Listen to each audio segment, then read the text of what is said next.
Woo. So today we got one.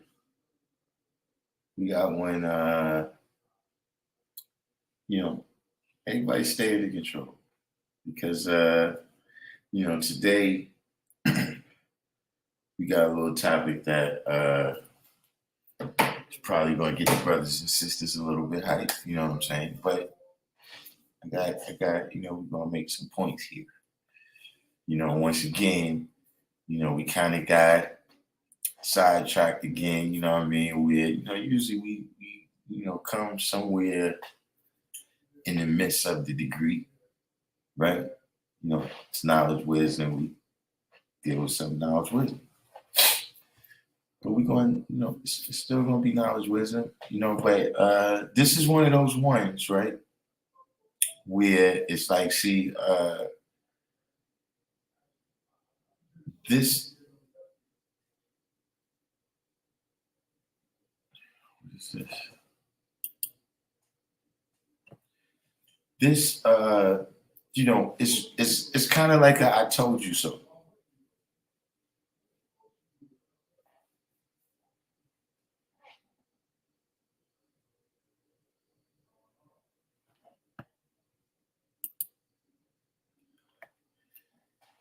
This one right here is kind of like I told you so. But it's definitely, this is what I'm talking about right here. You know what I'm saying? This is a little, lesson. Yeah. What is this?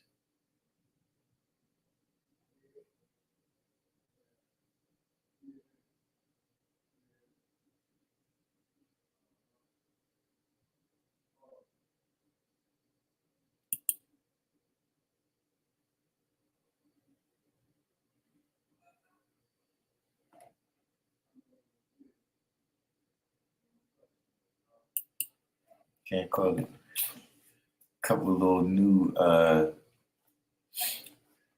new functions here, something. I don't know what it's about. But in the meantime, until we pick up on that, until we get a couple more people in here and we set this off, right? We got the bar in here. Born Kasim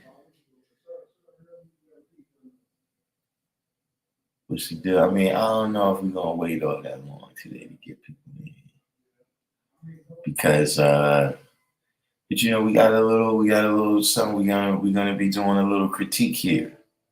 Not necessarily, a critique of what we see, because at the end of the day, people do what they want to do.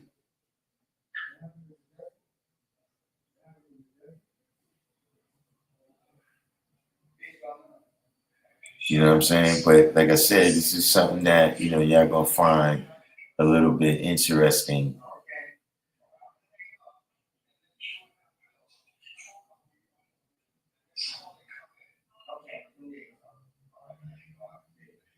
Mecca Mass. Oh, I didn't know you was from Mass. I was up there. That was a couple months ago now.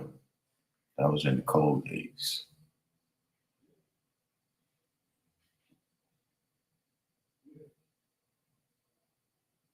But I got some people from the tree. I got some people from the tree that's up there too.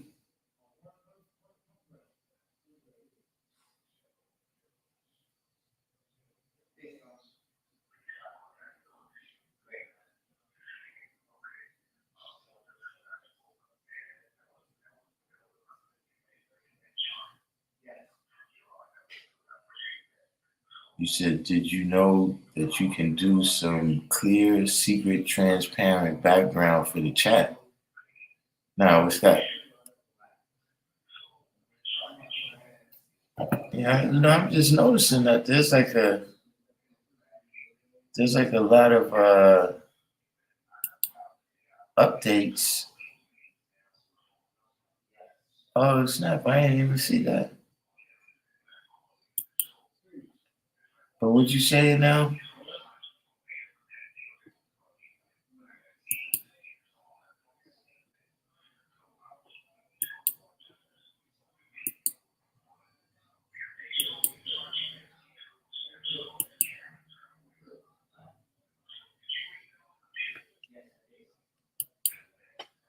Yeah, I never. Yeah, I'm just starting to see. So yeah, we got some new. What's the name? I gotta figure out how to use it.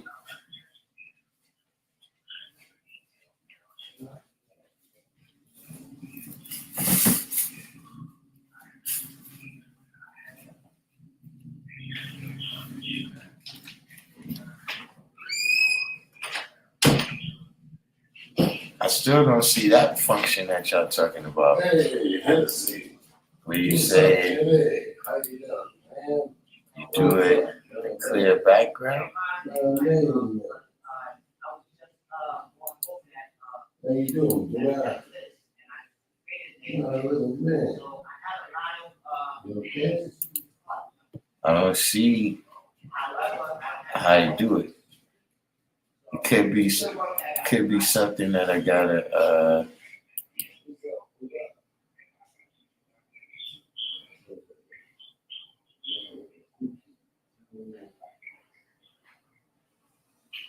Yeah, I just did a sort of database.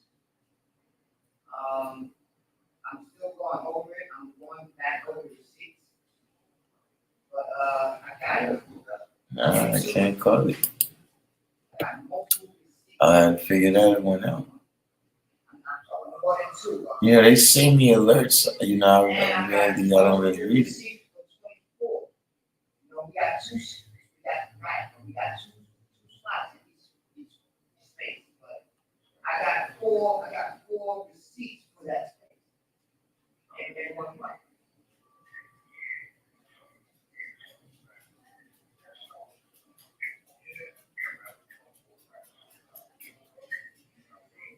Now we gotta get back to finding that. We'll get back to finding that eventually, but for right now, and what's here?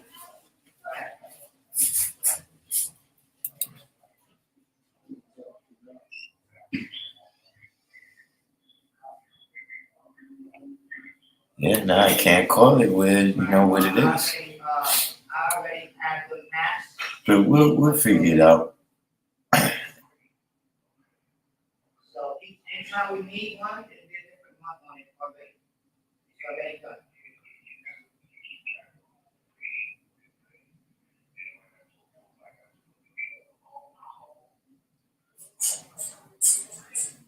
Nah, Mecca is Springfield to my knowledge. Yeah, Mecca, Mass is Springfield. He just put it right there. Yeah, but I'm saying I played my part. You know what I'm saying? Absolutely, those is the first brothers to introduce the knowledge up there. But you know, like with you know, a lot of things, you know, I'm not the originator. You know what I'm saying? You know, I got it from the brothers that I was given. You know what I'm saying? But I played my part.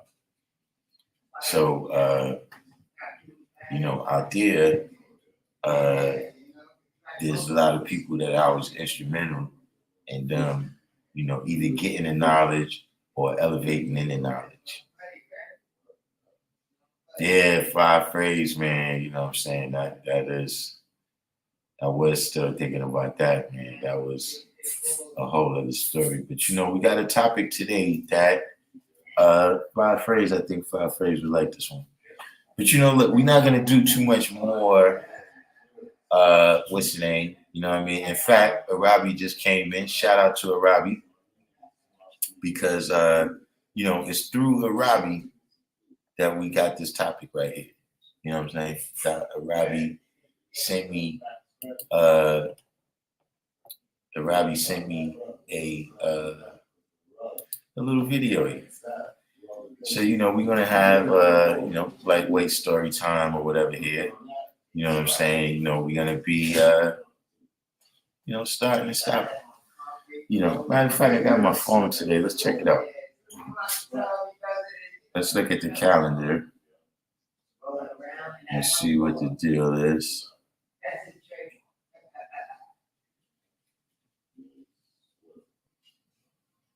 All right, so we're looking for January 2025. So I guess we have to make this decision right now, right? So the first Monday after the fifth falls on a Sunday next year, right? So the next class would be that Monday. No, Alim is not from Massachusetts. Stop it.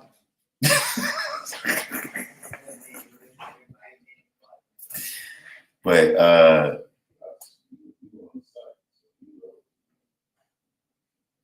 now, oh yeah, you know something? They sent me the thing for the video call, but I didn't even what's the name? So that's a Sunday. So the next class after the fifth next year is the Equality Day, right? So what we're gonna do, right,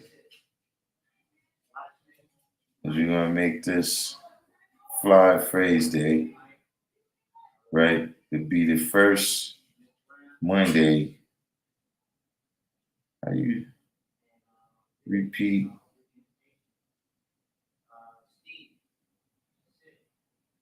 every year?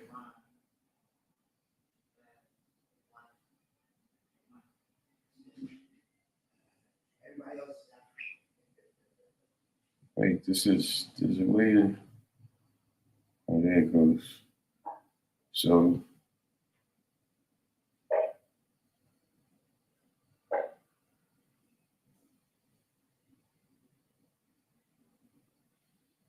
it's the first.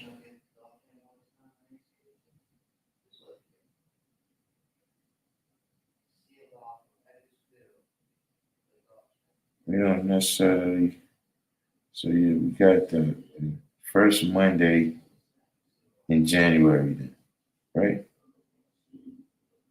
Is Fly Phrase Day because now look, nobody else, don't start doing crazy stuff and get yourself returned to the essence so that you can get a day. Sometimes you think you don't have to say some things, but you do.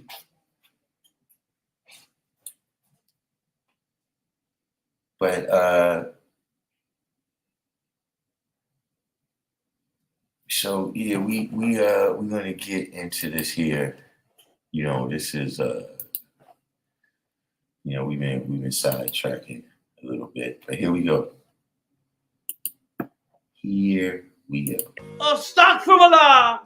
The black man cannot be God, for Al-Shaitan himself looks just like a black man. Are you sure? Yes, but it's okay. I understand. For I myself mistake Satan and Allah all the time. With all due respect, the nation knows exactly who Satan is. The blue-eyed devil.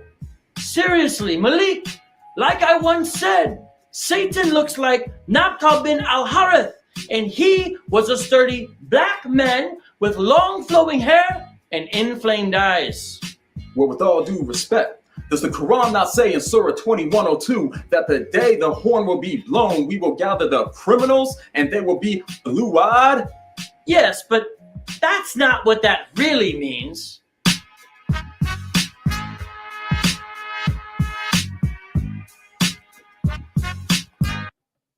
So how we at so far? Where we at so far?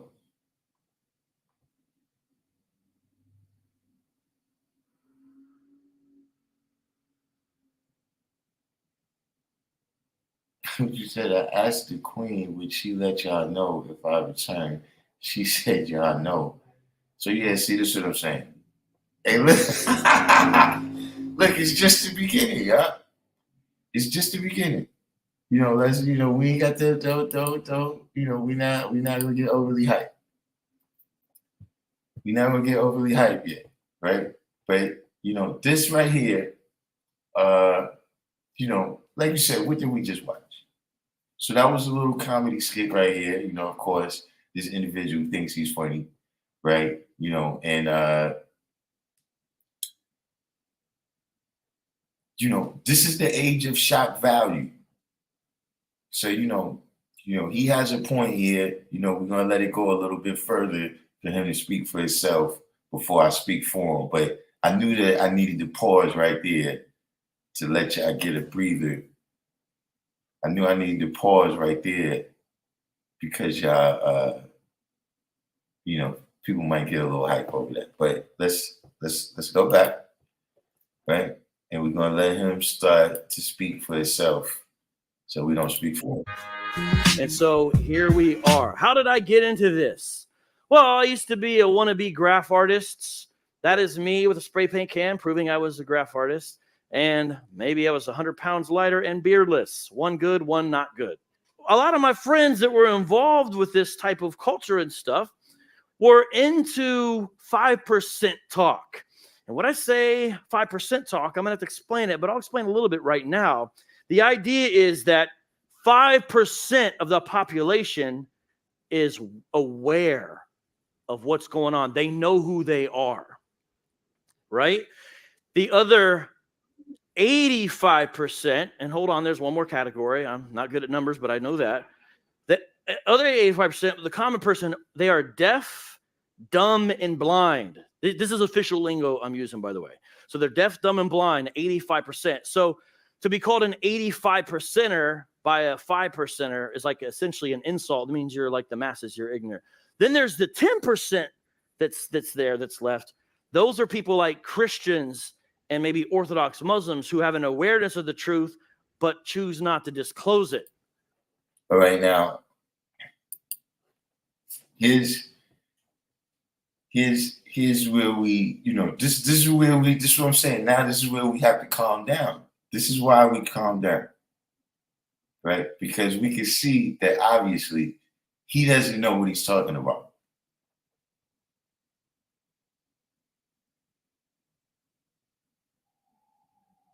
Like if he's under the impression that we think any believers are 10%, right? Is it all dark? Can anybody else see or hear what's going on here? I think that might be you, Dubois. You say, well, listen, he has his point of view. That's what I'm saying. Let's not get caught up in his tone. You know what I'm saying? And this is what I'm saying. That from the jump, that's why you can't get caught up in these people because first of all, he clearly doesn't know what he's talking about, right? But let's continue to listen on to see if we can understand, what is even, what is your concern with speaking on us, right? And where, how'd you get this misinformation? So, let's tune back in for a minute. Hiding the truth in essence. And so a 5% is someone to hold to that. Well, at this time in the 90s, within hip hop culture, groups like Wu-Tang Clan and other groups were promoting this ideology. Okay. Now, I'm gonna give you a hint here. I'm gonna see because that's the angle. That's the angle that I want to hit. See, this is the I told you so part about this hip hop shit and about the people who was attracted to this, right? Through hip hop culture, but see, anytime you're dealing with the media, right? You're dealing with something that has, the viewership counts. You know what I'm saying? Unless a person want to be like me and, you're getting 200, 300, 500 views. You understand what I'm saying? If you want to be getting the big bucks and hundreds of thousands of views, right? There's an entertainment factor there. Right, and can you separate the entertainment part from the real part? You understand what I'm saying? I'm speaking from my perspective right now, right? But I'm saying like if I was on the outside looking in, right? Let's say you got the gang culture or whatever, you know what I mean? But can you separate what people is they waving their rags around or doing their signs or they saying the name of their block, right? But they not the people that's what's really involved with that life, right? Is not coming across in the entertainment. You see what I mean? So you can see right here that he got. And that's what I mean when I say you got surface knowledge. See, he heard a couple things, right? Like, so you can look at this. He's talking about back in the 90s. And this is another thing that I've mentioned before is that, you got a lot of people that see he's using his experience, right, amongst children who themselves didn't actually have the knowledge or the understanding, right? And he's using their understanding and their behavior to judge the guys, us as grown men. You see what I'm saying? Because, the same people, like you got people that I haven't seen since high school, right? Some of them probably don't even think I'm still alive. Some of them probably don't think I'm still free. Some of them probably, they don't, your daughter got a 4.0.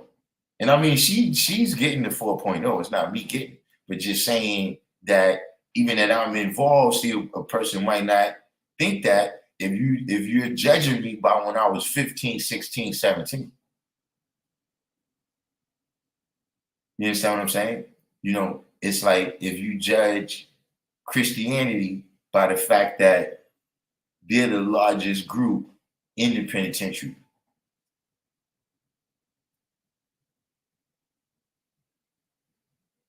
But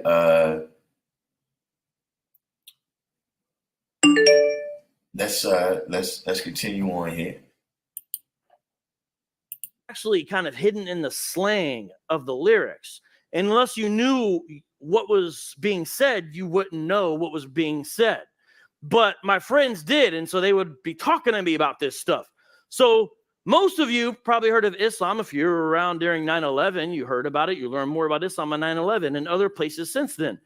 Me, as a young person, the first time I heard about Islam was actually not Orthodox, proper Islam. It was these deviant offshoot groups, specifically 5%ers, commonly known as the nations of the gods and the earth. I do have to take some slight, issue with this deviant, this deviant Islam designation that you just put on us. You know, specifically the 5%. You know what I'm saying? But look, we're gonna get into he's gonna get into what he's about. You know what I'm saying? You know, I don't want to get, go too far and put words in his mouth.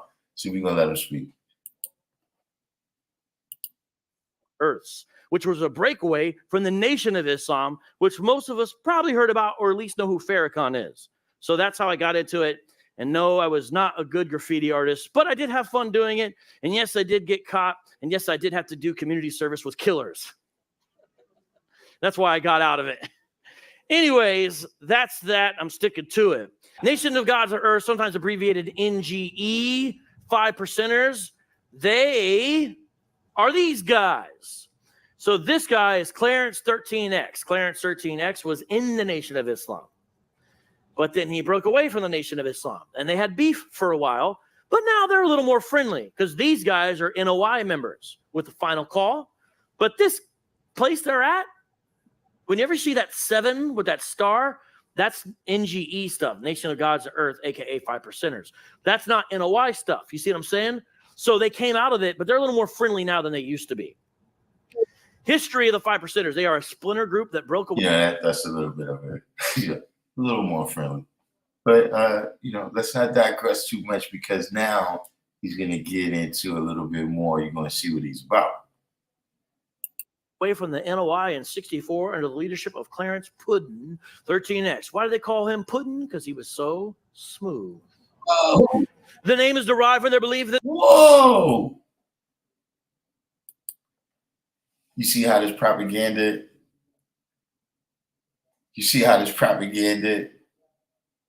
can just, hey,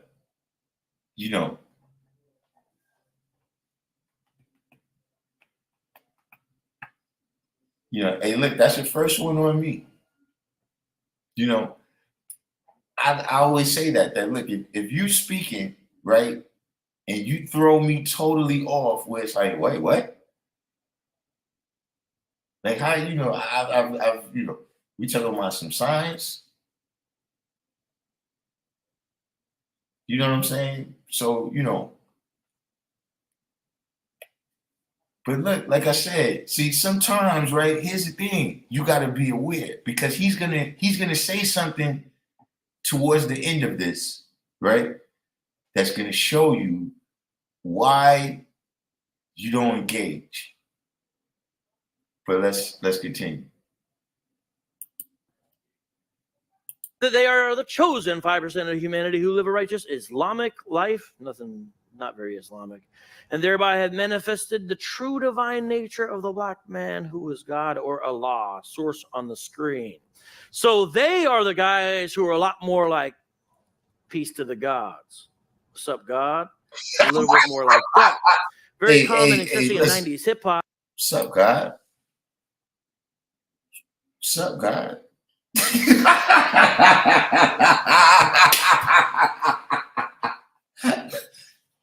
What's up, God?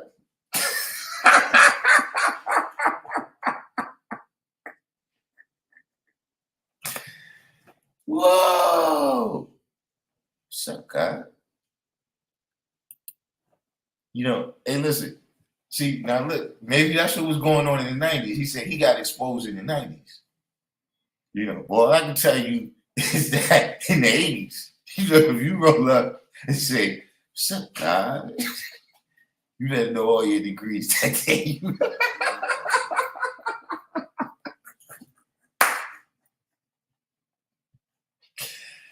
Ah, man, then you said like you was cool. What's up, God?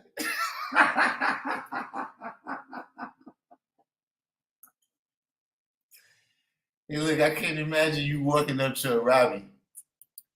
I can't imagine you walking up to a Robbie saying, what's up, God?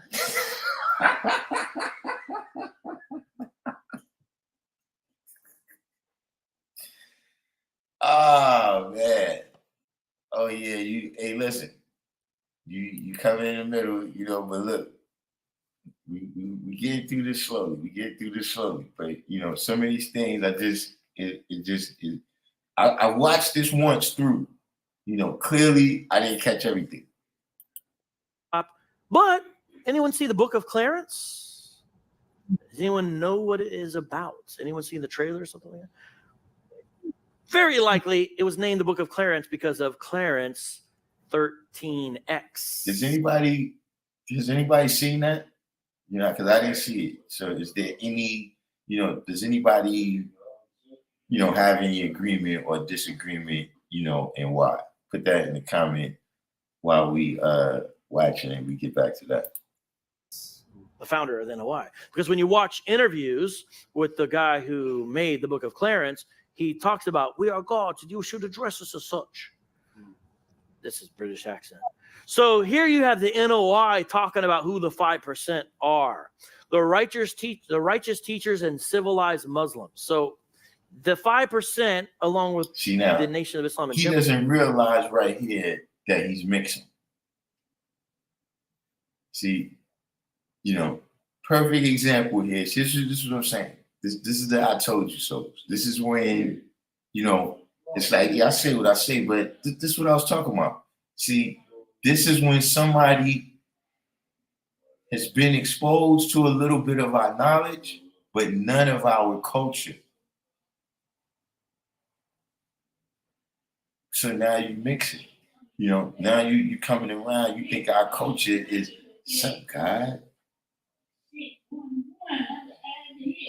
You thinking that when, you know, Muhammad Maz number 7C asks who is the 5%, that the answer is going to be anything similar to an answer that we would give. But let's keep going. General believe that there's uncivilized masses and they need to teach people how to have a proper civilization. And so that's what they're doing there. This group, rather than the Nation of Islam, was primarily responsible for disseminating, popularizing, and reinterpreting the lessons. This is the 120 Supreme Wisdom lessons, or teachings of Elijah Muhammad among the adolescent generation of the 60s in the New York metropolitan area. Now, what happened is a lot of these folks who got these sort of secret underground lessons, then they became rappers, and that's why a lot of 90s hip-hop has a lot of this stuff in it. Modern-day hip-hop doesn't have as much. It's more sort of underground rap, where the old guys who are still rapping. In the 25 years since, the influence of the 5% Nation, or the Nations of the God's Earth, as they are now known, has grown enormously. Many of the lyrics in contemporary rap music make direct reference or strong allusion to 5% ideology. That's from the same book as listed before. So Clarence 13X was the founder. He was actually a teacher of a mosque. But what happened is he was teaching these secret lessons. And Whoa. Hey, listen. I gotta ask. Let me see who's in here. If we got any gladiators in here. Can somebody tell me when Allah had a mosque? When that was? I mean, look, I missed that day in school. I cut class that day.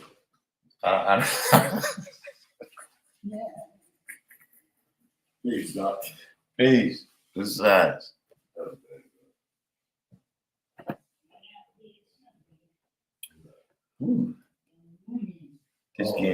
just getting crazier and crazier. They didn't want them to be taught to just novices, but he thought it was important for the youth to get these secret lessons. So when he taught these secret lessons, they basically kicked him out because they're like, you're not supposed to be disseminating that to noobs. So what are you doing? He's like, well, they need to know. So they had a separation here. And he started his own thing, which is really mosque-less. They have a couple storefronts. Like I visited the storefront that they have there. I got a picture coming up somewhere I might try to show. Stop stuffing sopping wet bags of ice into your cooler. I've got a brand new fridge on wheels that keeps your food. But as I had mentioned before, the Book of Clarence movie, which just came out in January, I just did a review of it on my channel, has a lot of this in there and a lot of Gnostic influences. And really, that's the problem. When you see this, a lot of you are tempted to go, look, woke Jesus. That's not really the issue. The issue is the other influences going on here that are essentially anti-Christian. Now, that doesn't mean they never get Jesus's quotes right, but a lot of it is not right. They have Jesus speaking the Gospel of Thomas in here, which is a Gnostic forgery. Jay-Z, who funded it at the tune of $40 million, has been very friendly. He's from Brooklyn, remember, with the Nation of Gods and Earth. That pendant is their sign, their symbol there. Oh, you want to get that picture? It's just put Jay-Z, you'll find it. Jay-Z. But yeah, so there's a whole bunch of people who have co-signed NGE beliefs in some way. Some of these are older rappers. There's Jay Electronica, Erykah Badu, a whole bunch of others. Won't go through all of them, but a whole bunch of people. Rakim, RZA, Bada Boom, Bada Bing, Carmelo Anthony. There's one of their schools. Are you brokenhearted? Say what? Say what? Where? Oh, I don't know. I don't think in any meaningful way. We had a Tupac sighting in here, I thought for a second. So they have these street academies. They're like these storefront places, and they just basically get together and talk about the mathematics of the day. There's Clarence 13X with the folks. They've opened up a few restaurants, such as Allah's Kitchen, and they've even got a street named after them in New York. 5%ers Allah Justice Square. That's in New York. So again, you think I'm crazy? Why is vocab talking about this? In certain sectors of society, this has been very influential. The whole street named after this. It's literally called 5%ers, the street. Now, granted, they put it on top of another street, so it's kind of like those second names, not as big, but nonetheless. Let's look at some of their basic beliefs here. The black people are the original people of the planet Earth. So when you get into the original, they talk about the original man, a lot of that stuff comes out of them. Black people are the fathers and mothers of civilization. This is stuff that the NOI taught, but they really kind of blew it up to another level and went further with it as well. That the science of supreme mathematics is the key to understanding man's relationship to the universe. So a common thing for them to get together is not really to worship or study the Bible. It's to drop today's mathematics. What's today's mathematics, son? Oh, L to the 7th square, and it really do all this kind of stuff. And a cipher, which means a circle. Listen, I don't know who these brothers was that he was hanging around that was introducing him. But listen, once again, man, I don't know what would have happened if you'd have rolled up on the Robbie and said, "What's up, God? It's today's mathematics, son." You got your ass beat. Listen, man. Listen.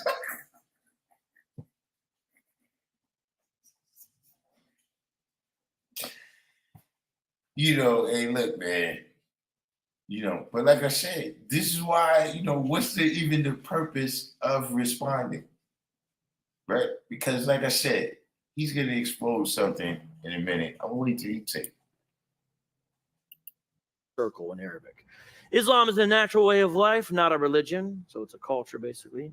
Education should be fashioned to enable us to be self-sufficient as a people. Each one should teach one according to their knowledge. Common phrase that they use is each one teach one. The black man is God, and his proper name is Allah. Arm, leg, arm, head.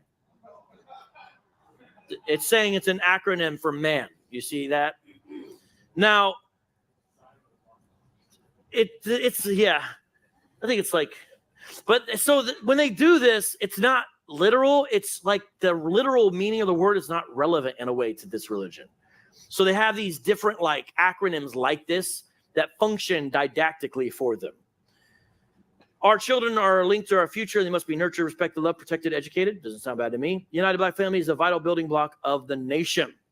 And so this is the secret wisdom they taught, the 120 degrees of life, the supreme wisdom lessons. I've done shows on this as well, where I go through the supreme mathematics, the supreme alphabet, the 12 jewels of Islam, the student enrollment, the English. Listen, don't say nothing. Don't say nothing. Don't say nothing. I already know. Look, don't say nothing. Only those of us that know, we know. Don't say nothing. Lessons, the lost found Muslim nation. I didn't go through all of these, but I went through some of these. The actual facts, the solar facts, the teachings for the civilized. This is all stuff in there. You can get it on Amazon. Now, the point to show you this is sort of the key to the religion. Yeah, what did he say? He said, yeah, it's all in there. You can get it on Amazon.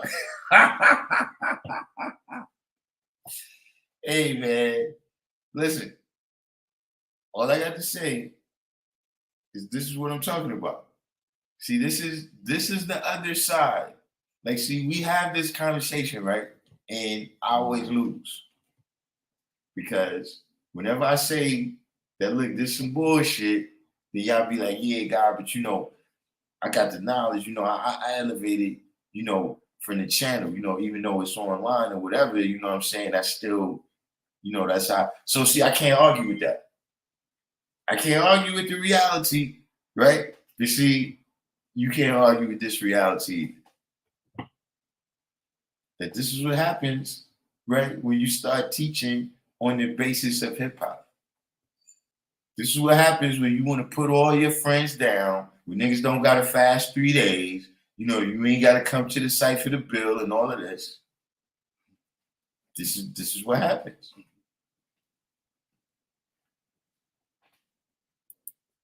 Of this is esoteric knowledge. And again, I'm not one of those guys who makes everything Gnostic, but it's very Gnostic.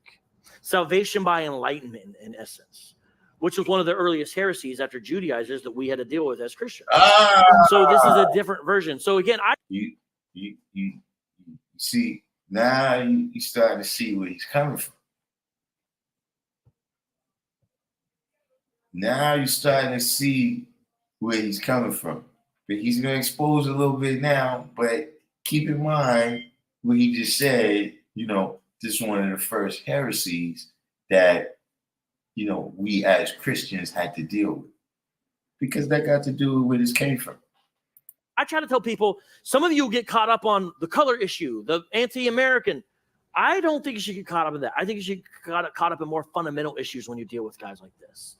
Because even if they're not as prominent, this kind of stuff doesn't go away. That's why you got to ask, what do you believe? We don't have time to go through all this, but just know I put it in a slide. So that means I'm worth it to bring me out, because this shows true preparation, doesn't it? So I'll see you next year. Thank you very much. Yes. Oh, you guys got good timing. I like it. But with that, we have a little bit of time for just one or two questions. Yes, sir.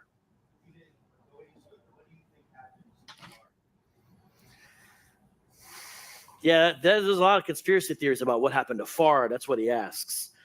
There's some evidence he was imprisoned. There's some evidence there may have been that kind of foul play, but I've read so many different versions. We don't know his true ethnicity. We don't know his true birthplace. I don't think there's speculation based upon some documents, but they contradict each other. I don't know. What do you think? You got something for me? Oh, I thought you were about to say, I know what happened to Fard. He's in my pop's basement. Okay. Yeah, no, I really don't. I don't know. It seems like he might have got locked up for something and never came out, but that's so speculative. Of course, if you ask one of them, they got conspiracy theories about it. Some have like weird religious ideas about it, like this. So that is one of those. God, what happened to Fard? He's like, he's right down there. See? Oh, sorry. Go ahead, brother.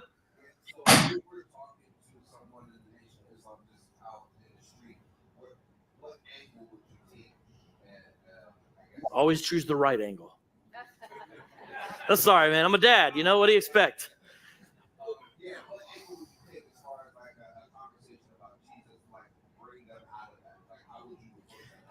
Right. Well, if you've talked, I mean, witness. All right, now, I don't know if you heard the question, right?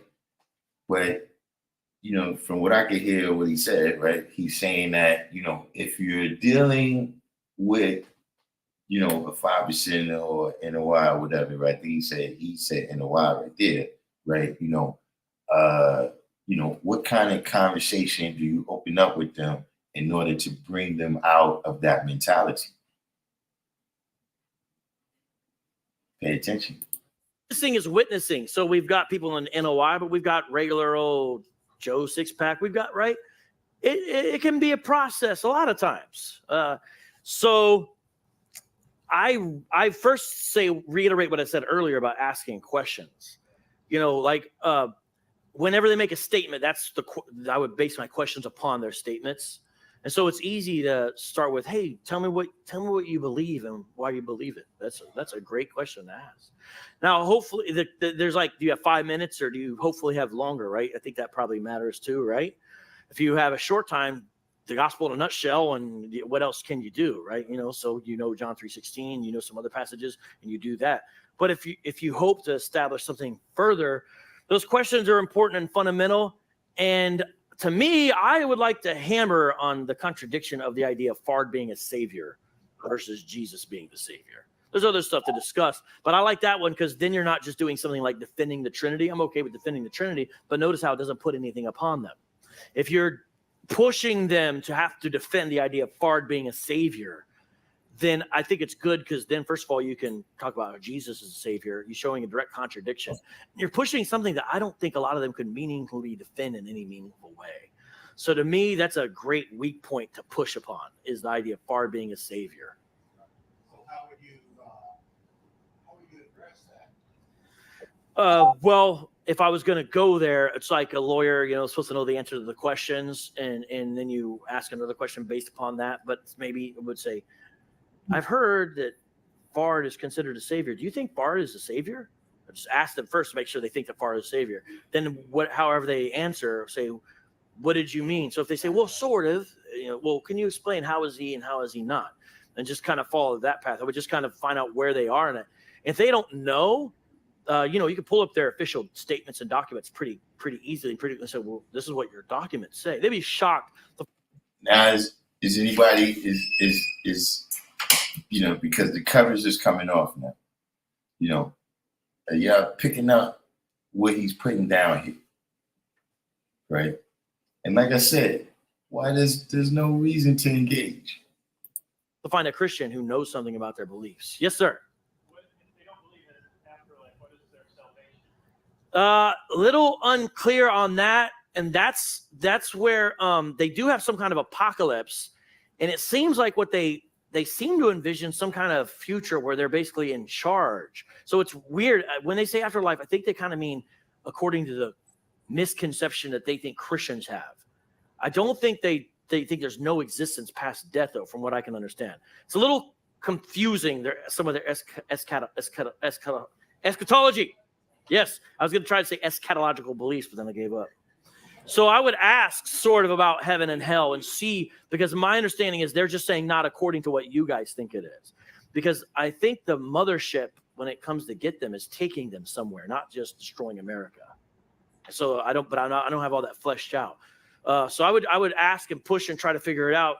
And I think it basically involves them being in charge. Now, the nation of gods and earths, they try to map that a little bit out by having people with like powers and abilities and stuff like that, ruling planets and stuff like that. So that's a good segue to, You know, this is, you know, like I said, there's no need to engage. But see, right here, right? He put this up here, the nation of gods and earths, right? An apologetics intro. And that's why this is where you got to start to understand this guy, right? Christian apologetics, right? You got to understand what that is. And see, this is what informs you that, see, at that point, you know, you're talking to the wall. See, you got Christian theology, right? That, we all know has some contradictions and some holes in it, right?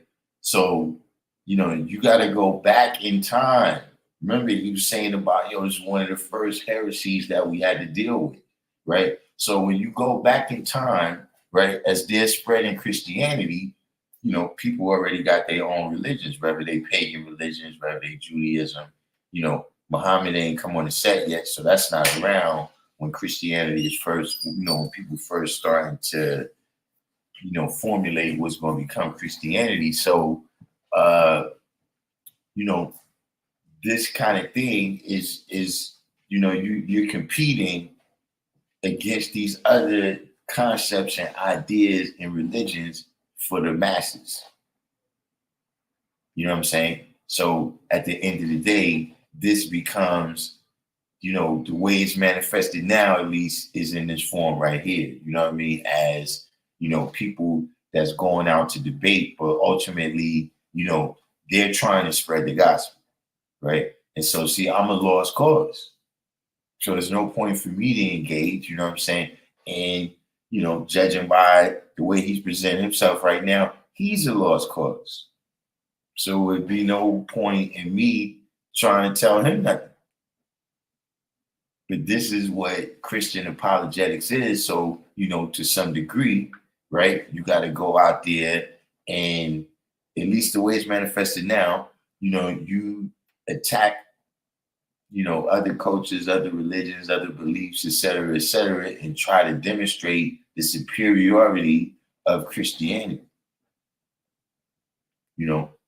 So for me, when somebody like this speaks, it's like, look, if you hear something that he says, right, and it resonates with you, Godspeed to both of y'all.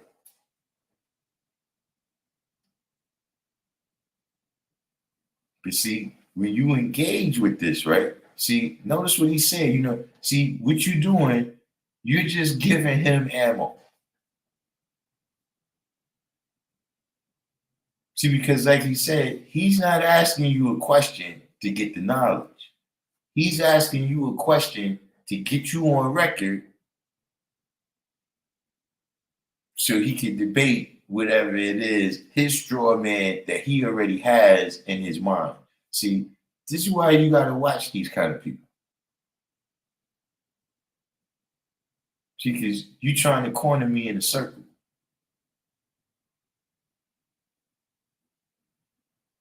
But let's let him finish. Subscribe to my channel, youtube.com/vocabulary. Any final questions, my man? I do have a question. So do they follow Muhammad? They'll say they do, but it doesn't really seem like it. Because, all the research I've done, and I've done a lot of research with the whole David and all that, but Muhammad appears to be a white guy. Yeah, he's described in those types of terms. There's a question of if it's symbolic or literal, but he is described in those terms. Yeah, black slaves. The whiteness of my thigh. Yeah. So that just doesn't seem. So they have apologists for this issue. Basically, the charge that they themselves are following a white religion, basically. And some of it gets kind of technical. So what's interesting about some of their more high-level guys is they ask questions that challenge Islamic orthodoxy. All I'm just telling you is, look, I'm a high-level guy, dude. I don't know about the rest of y'all, but I'm high level.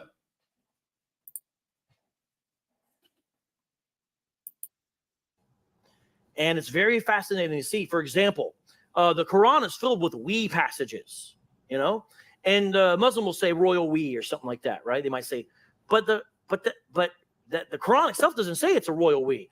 The Nation of Islam guys will say, this is the gods, man.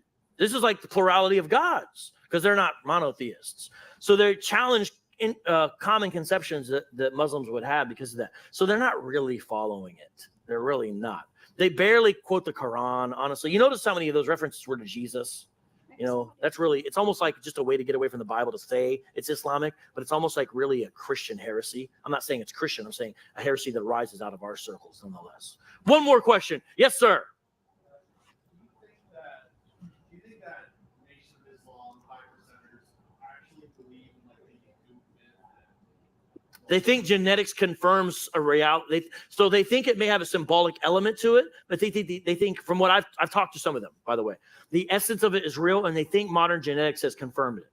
So they think it's a symbolic way to describe some kind of reality, genetically speaking. Maybe one more, since I answered that so quickly. Shame.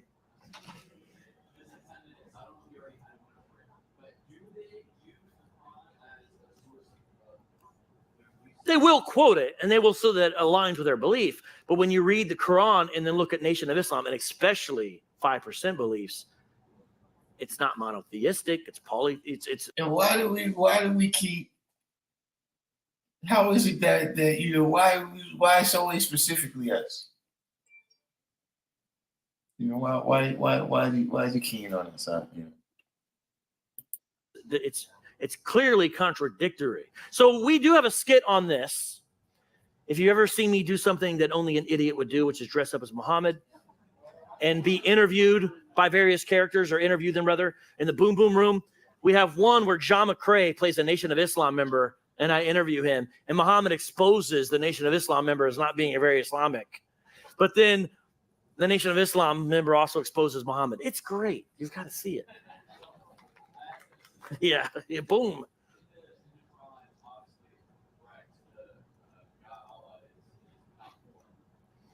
Yes, but Anthony Rogers has done some work showing that may not be actually accurate, because it seems like a lot, according to other sources within Islam, has a but.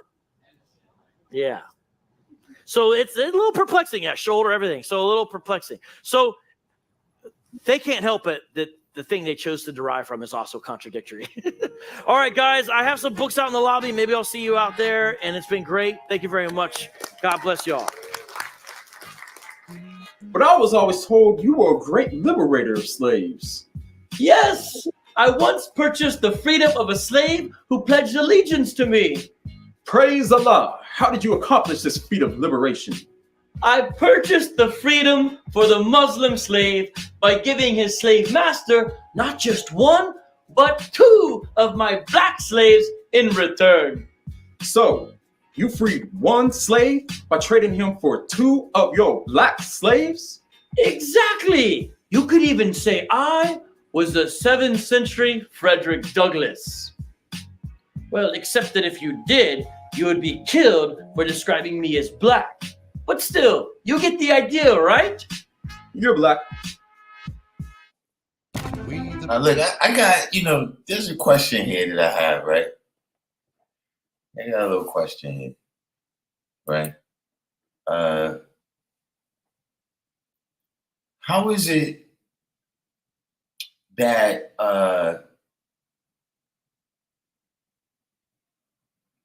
the people that he was around was unable to tell that this is who he is?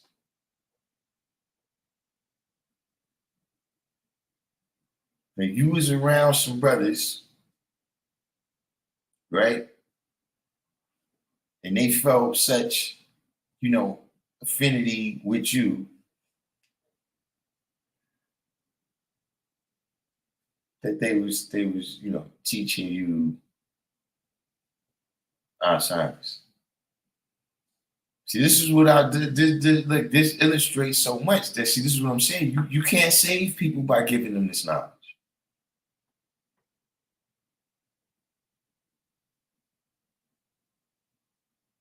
See, what you're going to do is amplify who they are.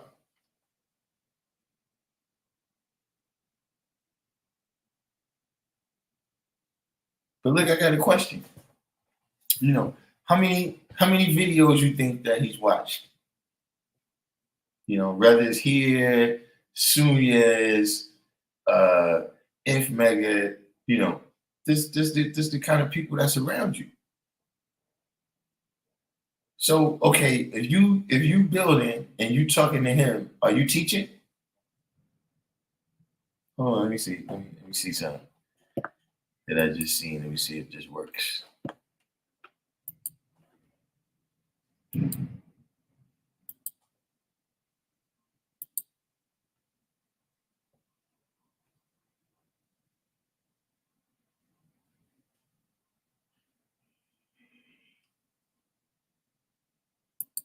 I forgot what your name was now.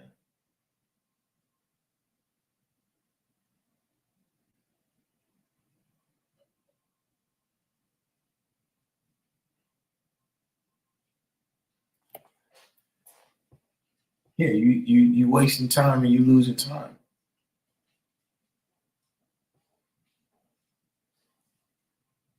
See, this is what happens when it's all just friendly stuff.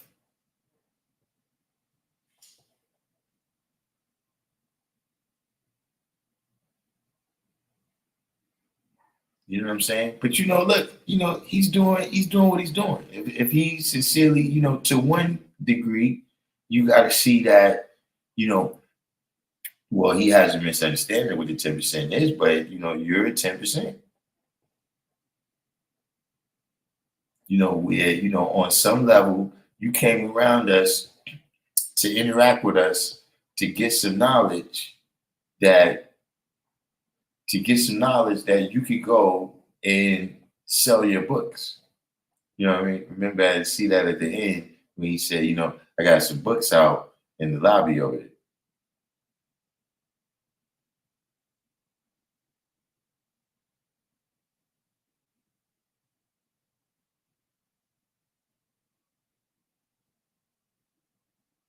But did y'all catch? Did y'all catch all of the various examples that he provided there for why? See, because that's what it is a lot of times. Like you see precautions being taken, right, in whatever various situation.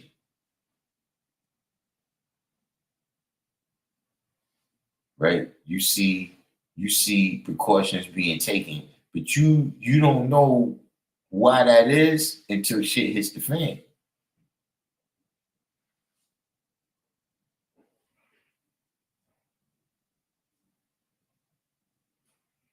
This individual, he's making the rounds. You know what I'm saying? He's debating that Hebrew Israelites, you can tell he wants to debate the debate, 5%ers, NOI, whatever. You can check his page. He got some debates on it.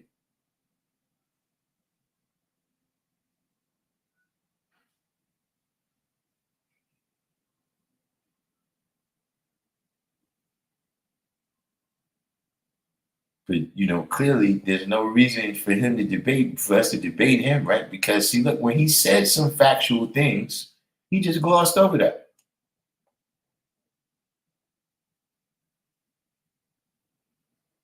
See, like when he said something about the black family being the basic unit, right, of building a society, see, you didn't want to address that.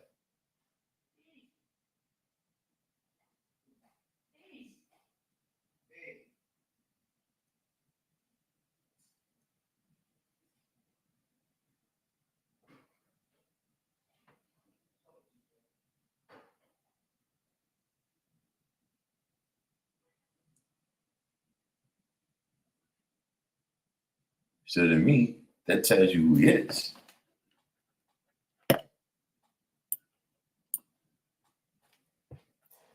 You know what I'm saying? You're all concerned, with. I mean, there's some things that when we just look at the historical level of it,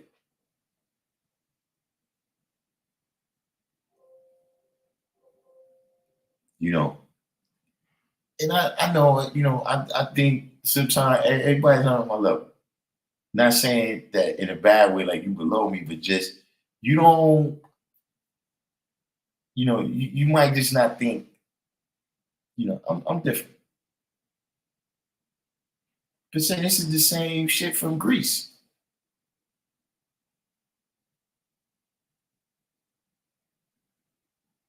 This is the same shit from Spain.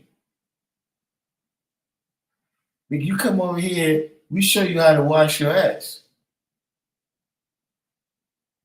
And then you come back talking about you teaching us.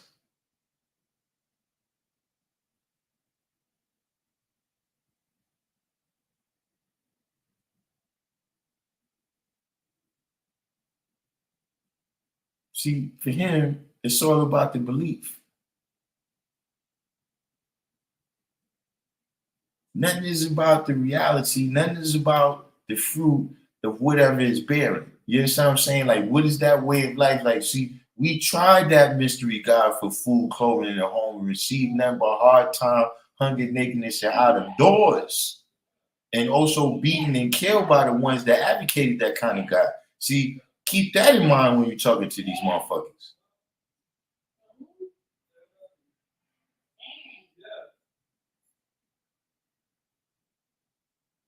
You see, you can see even across the board. You know what I'm saying? The way he's addressing Muhammad, you got the bomb strapped to you and all of this stuff. And see, look, let me tell you something. Don't be that kind of 5%.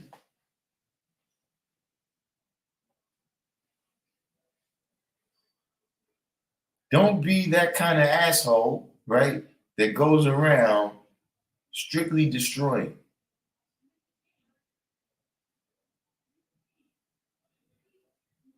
There's no building to be born. You're just going to tell everybody how wrong they are, how uncivilized they are, and how savage they are. Because you still didn't leave them in a point where they know what to do.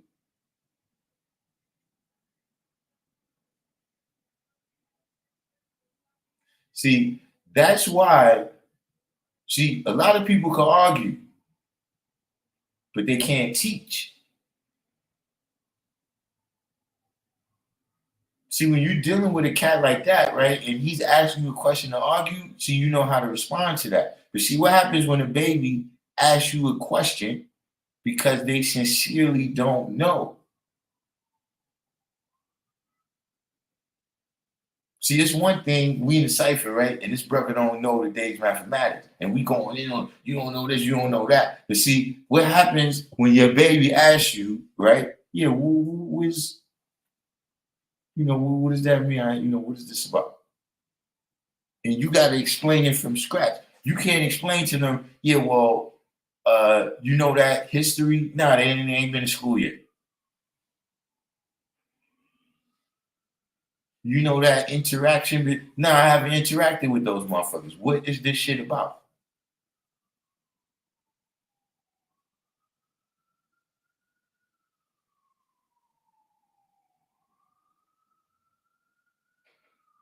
See, so now at the end of the day, let's keep it 100. You want the devil to stay here because otherwise you wouldn't have nothing to build on.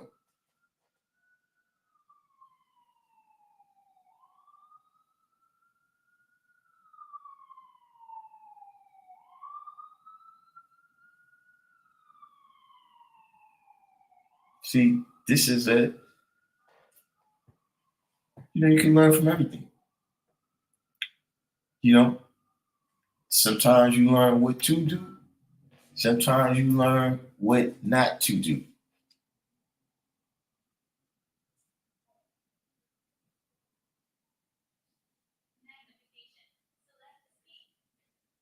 You see, that's the science of being at peace.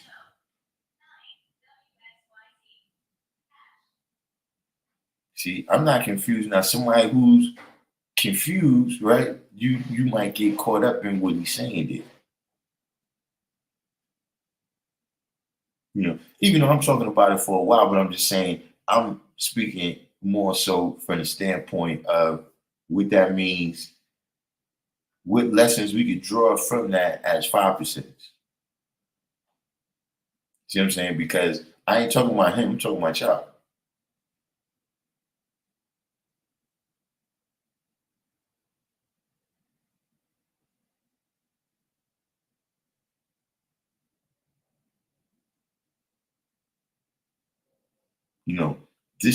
This is the science right here. See, when say they continue daily.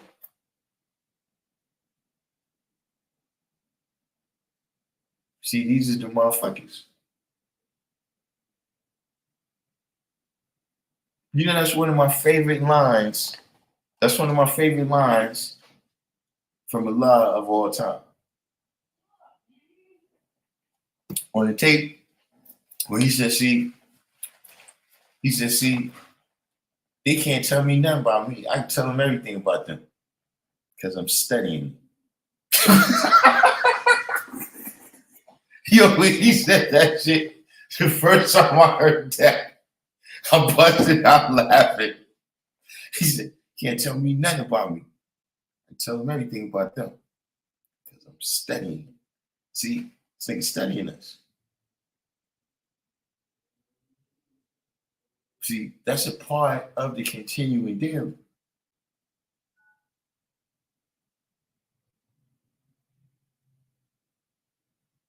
See, whatever it is, you know what I'm saying? When a team, this team is playing that team, they watch the tape. That boxer's fighting that boxer, they watch the tape. See, you can't get caught up because what happened last time don't necessarily mean that's what's going to happen next time. But at the same time, you ain't going to just jump up and change all your stripes.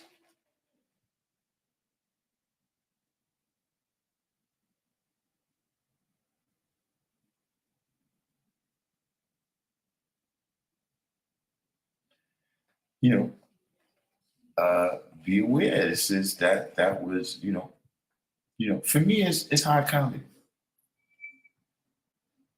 You know what I'm saying? It's not a reason. We don't need to blow him up no more.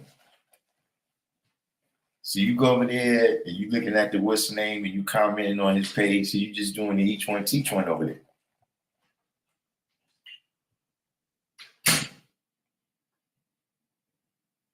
You know what I'm saying? But it's just a person. Now you see a character that, this is a real life lesson. Like you got lessons that talk about the 85%, the 10%, 5%, what it is they do, this person, that person, the righteous person, the unrighteous person, God, the devil, all of these different things, right? This right here is a lesson. If you got the supreme mathematics to draw up with the meaning of a lot of stuff what happened, in terms of what he was talking about. See, Asia was to do.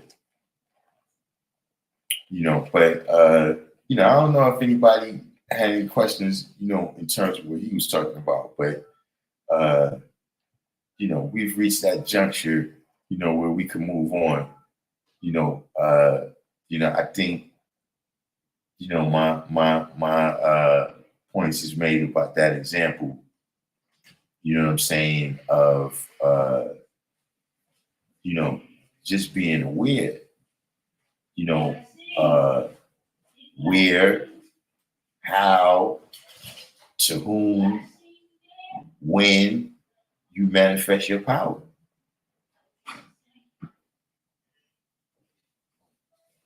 You know what I'm saying? Make sure you're aware of the season.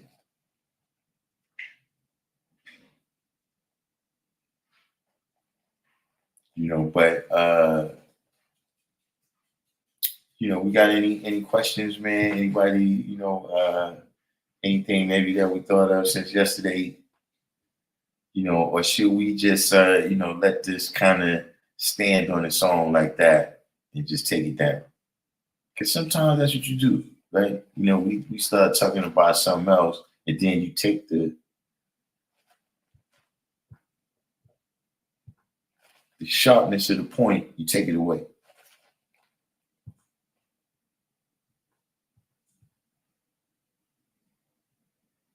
See, this is why when you build it, you understand what I'm saying? And the shit is flaming. That's what we used to say, we was the burning bush. Like the motherfucker roll up, we on fire, bro. You ain't coming around us. Them dudes over there, nah, I'll go around them. Like whoever is introducing you to the knowledge, they're gonna tell you, yo, look, now it's levels to this. And you don't want to go around them. See, that's how you want to be.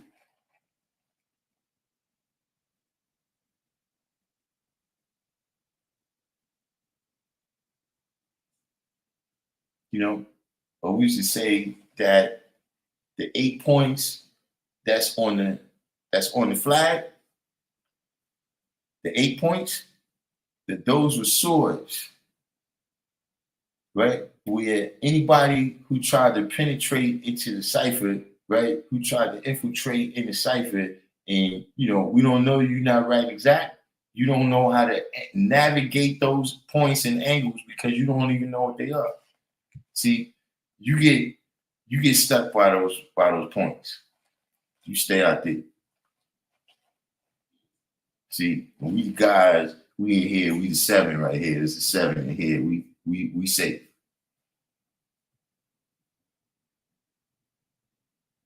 See, like the older guys, look, I remember one time somebody was talking, and he was talking to me for a long time. It was something I wanted to do. Like there was a point in time where I should be like, damn, man, there was some people that you couldn't get away from them. Like some brothers, you should be like, yeah, peace, God. And you up. See, other brothers, you see, hey, peace, God. Yeah, God, what's up, God? What you doing? You know what I'm saying?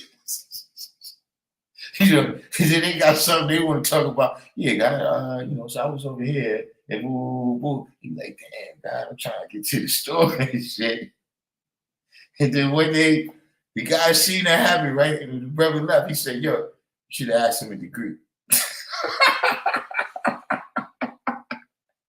He said, next time you wouldn't get rid of him, ask him a degree.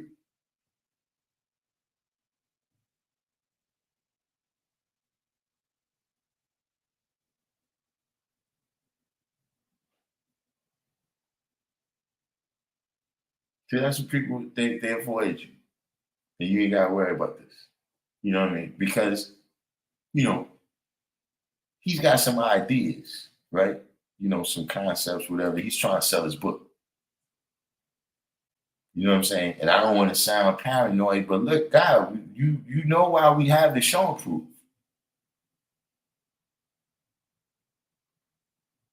Everybody on here knows why we have the show proof, bro. So yeah, you can say I'm paranoid, but you also can't deny that it wouldn't be the first time. It wouldn't be the second time or the third time.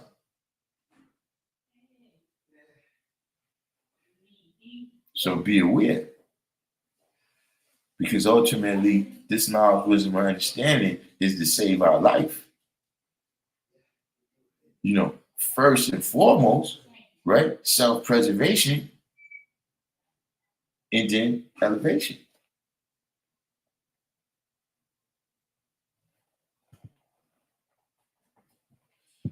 So that was comical at best. It demonstrated that he had no true intention of speaking anything positive in regard to the gods. Of all his research, nothing positive was found.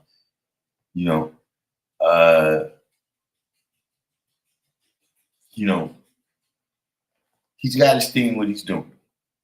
See one thing, right? Just in terms of there's some things you gotta disrespect, right? You have to just respect, right? Like, look, some of the people that I got big respect for them, right? In terms of their knowledge, I disagree with the vast majority of it, right? But in terms of their culture, right?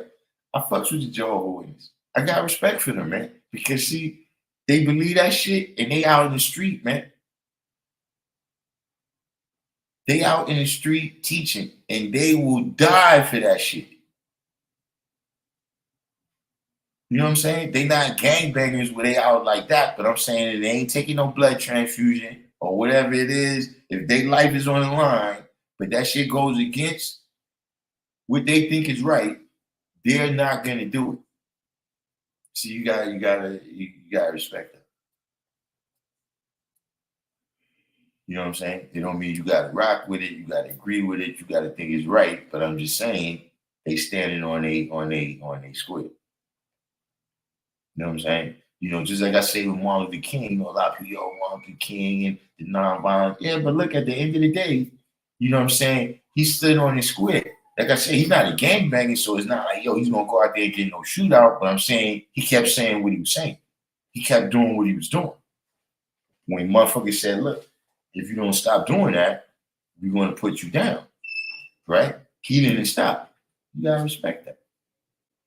Yes, I mean, a lot of people, oh man, non-violence and what's the other dude? The guy that gave him a lot of those ideas.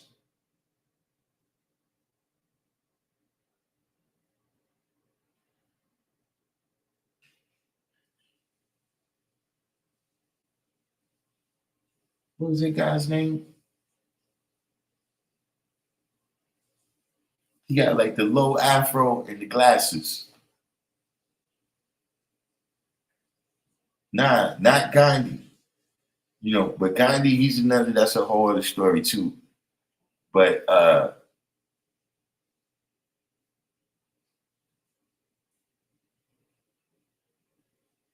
you never heard the story that a young Martin Luther King used to walk around strapped. And this guy was the one that came and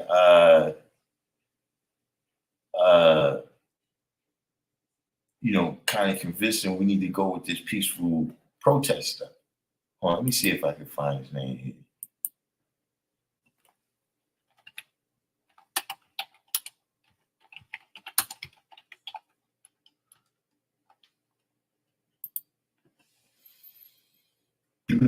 Bayard Rustin.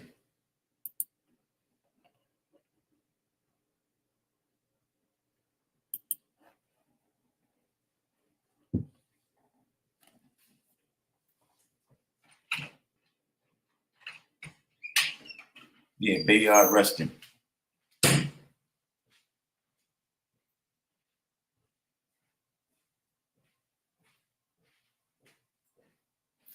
There's a debate with him and Malcolm X.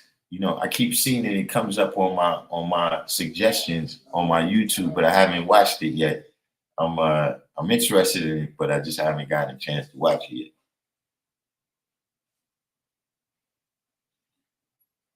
I brought up some names there though, right there. A. Philip Randolph, W.E.B. Du Bois. All of them. See, we looking at it in retrospect.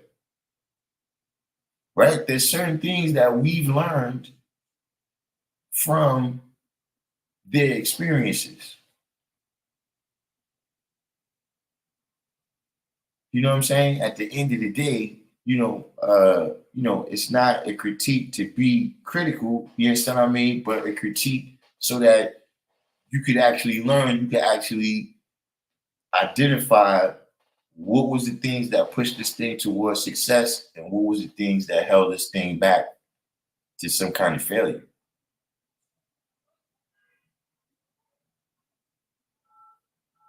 But these are some people here, like W.E.B. Du Bois, he got some problems. Not he's got problems, as I'm just saying in terms of when we looking back and we saying, we looking up to these people. We looking at these people, heroically, you know what I'm saying? And then you like, yeah, but what about this aspect? You know what I mean? Like, okay, yeah, those things happen. People had, not everybody understands everything at the same time.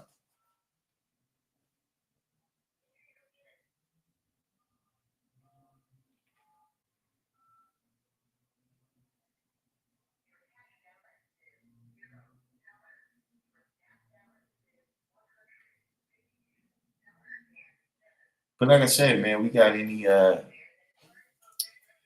any questions out there, stuff that we could flow into, but that, like I said, that was just a lesson, on, what I mean when I say, there's people that have been exposed to our knowledge, but they don't know our culture.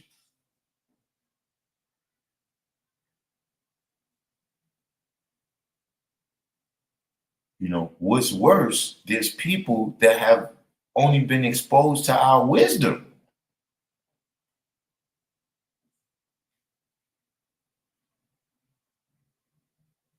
But they don't know our culture. Did you hear what he said about the slang? It's hidden in slang. See, anybody that's been here from the beginning would know that I've been saying that forever.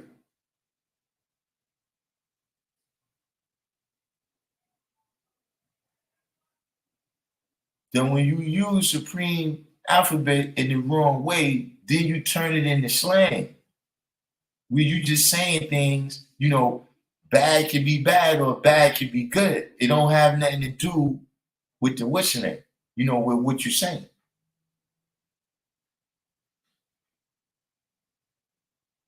You just doing pig Latin. When you're using the supreme alphabet to confuse or conceal.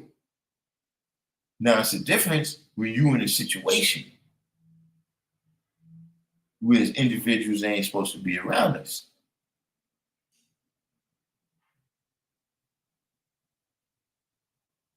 Then we have to communicate with each other, right?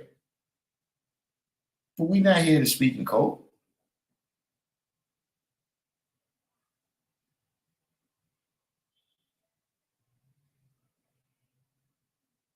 I keep saying I'm gonna move on, but it's just so much stuff that was in there. It was so much stuff.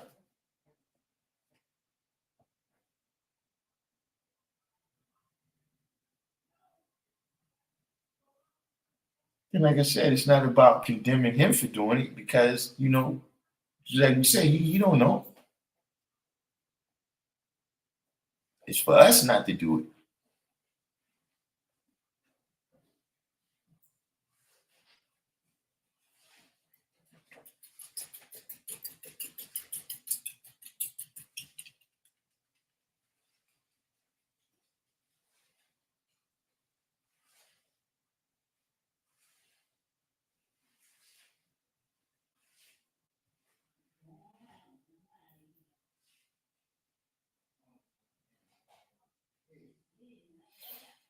So, I guess we don't really have no questions out there. We, this is, I think, we pretty much have time. You missed a little one, but it's posted up. I'm sure you get a chance to check it in due time.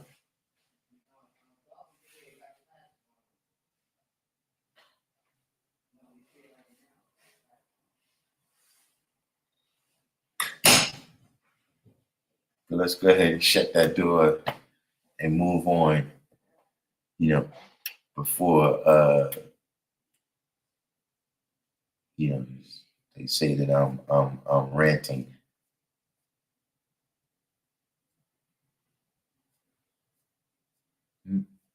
Yeah, no, I was just saying in general have time because a lot of times when I'm doing whatever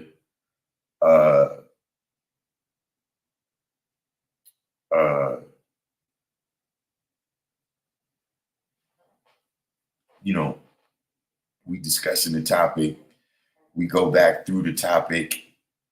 You understand what I'm saying?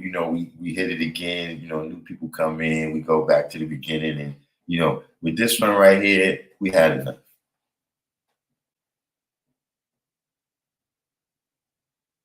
You know what I'm saying? It's a reason for it to, stay there for people to be able to check it in their own good time. You know what I'm saying? Just in terms of us continue to talk about it.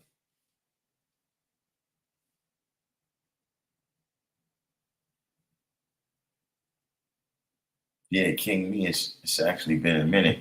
I've been actually, it's funny, I was thinking about you too, King Me, because I've been watching I've been watching social media again. So, I'm really, my daughters have banned me from social media, but they're not around right now. So They're not around right now, so I watch anyway.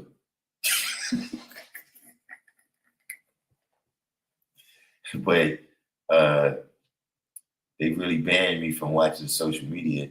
But at any rate, yeah, I've been watching the I'm on the California part of the cycle of me watching the YouTube videos. So I'm catching up on everything going on with all the brothers out there, the brothers and sisters out there. They got their all the different various personalities.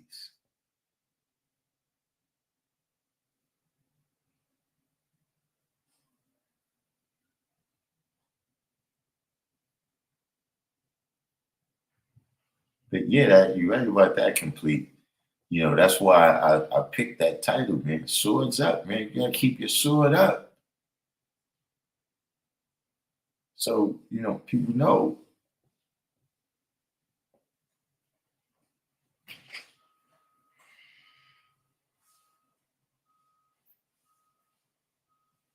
This is why we gotta be brothers and sisters and not friends. Dude's not my man's.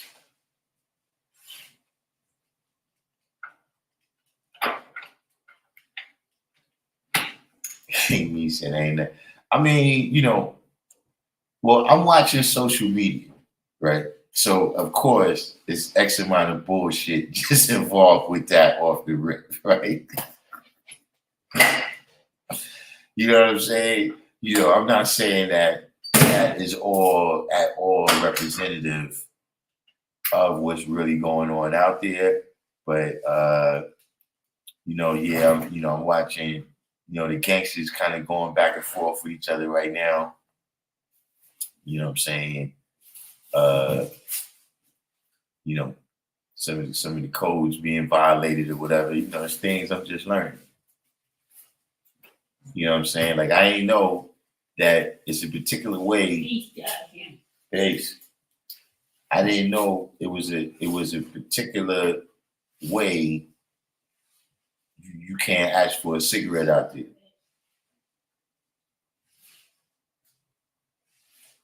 The dude asked the other dude for a cigarette. He used a slang term, but it turned out it's like that's out there. That's like fighting words or something.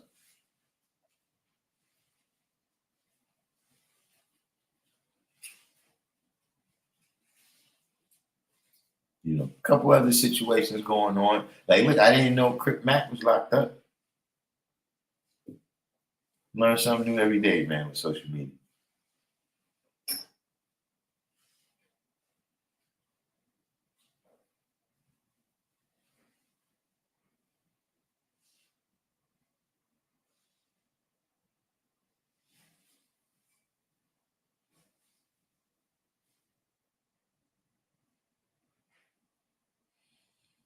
So, I guess that's it. Smile, cuz you gotta stop, man. Oh, snap, the rapper Boss. You talking about the girl? That she came out like in the early 90s?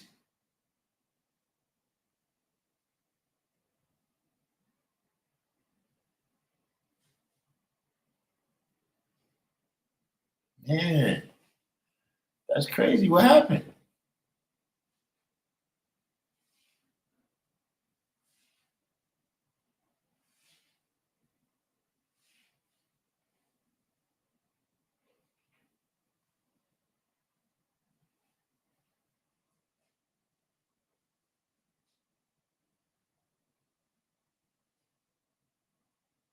Oh man, kidneys, yeah.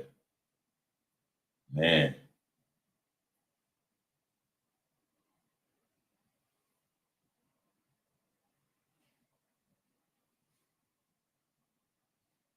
Nah, I ain't even know, man. Shout out to her, man. She had her time. She was one of those people that she came in that window right before you know, things kind of changed over.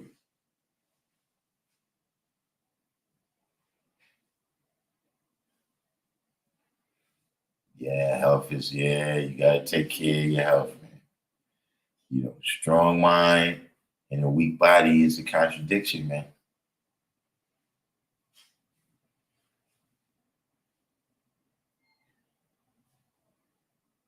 You know, and you know, I'm contradictory in a lot of ways like that. You know, where like I don't like going to the hospital and doctor and all that, right? But you know, it's you know, that's why I eat the way I eat, you know, work out, all of that, because I'm not gonna be doing a whole bunch of stuff. Like I got a limit on the amount of pills I'm gonna be taking. I'm not gonna be taking 10,000 pills and shit. Like you see people with a whole case of pills that they gotta be taking throughout the day. Now I'm not doing it. So, you know, if you don't want to deal with the consequences when something gets fucked up, take care of it.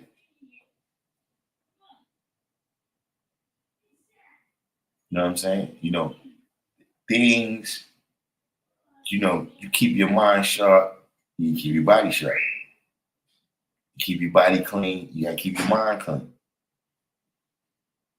You see what I'm saying? A lot of times we don't balance shit out like that. You know, and then unfortunately we might end up in a situation like that where you said she was born in 69. So not even 55. Is that 54?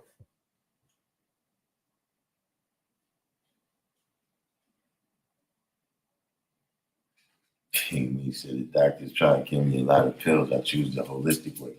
You know, see, medical intervention hasn't worked that well for my family.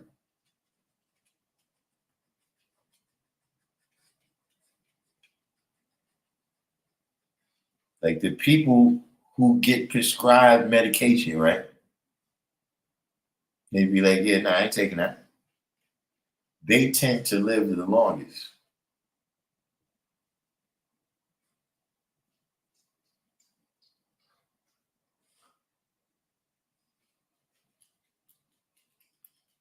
My great grandmother used to have a table lined up with pills, the pill bottles.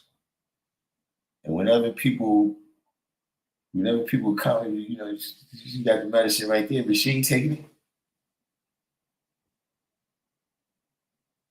She turned 98 before she returned to the essence.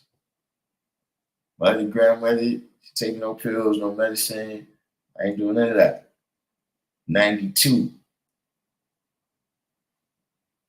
You know, other people, I mean, they got up there, but you know, with them, it's more, you know, 70s, you know, 80s. You know, people in my family, they go in the hospital and return to essence, man. So I stay out of there.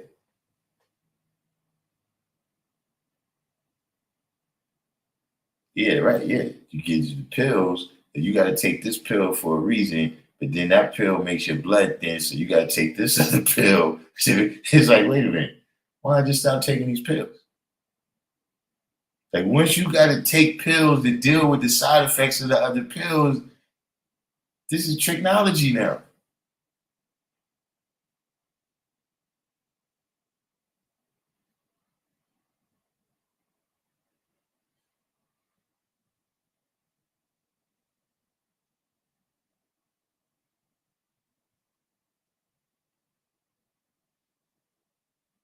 Dealing with having to teach this very topic to several people I love. My mom's heart is damn near ready to give out. And I go over there and see her eating pig still. Yeah. And see, that's another thing. That's what I seen with medicine. Is that see medicine, right? It started making people feel like, you know, you don't gotta worry about it because you could take the medicine.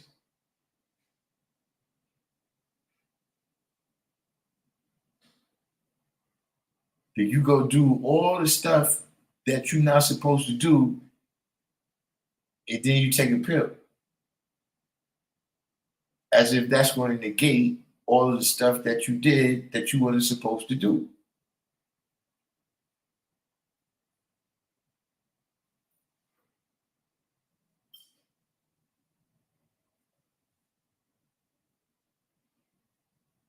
We've had to train doctors and other medical professionals against that for the old earth. Yeah, you listen.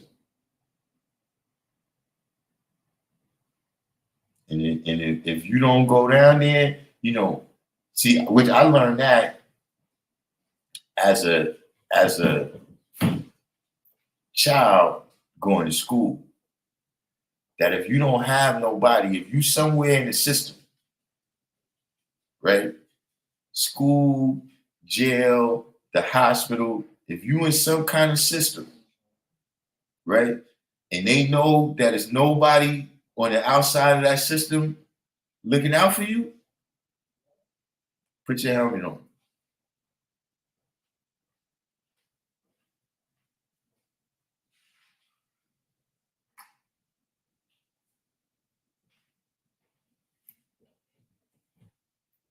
Brother Roy is on 213th and White Plains Road. What is that? I used to be the hood right there. That's look, King Son used to rest down the block. That's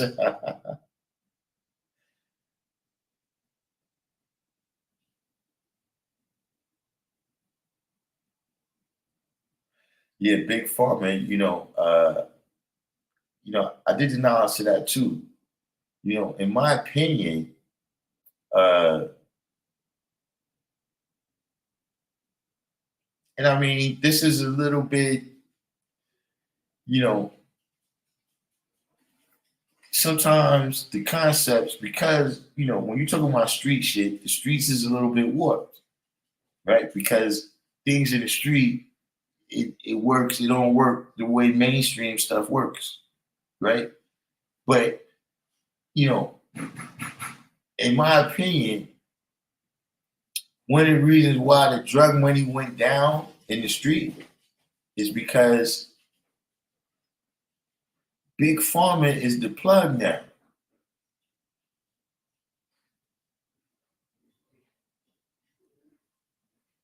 Like the drugs that people is taking now,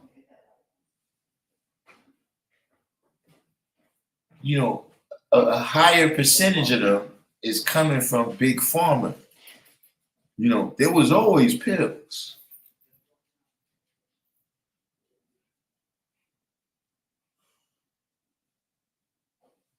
But at this point, they Pablo.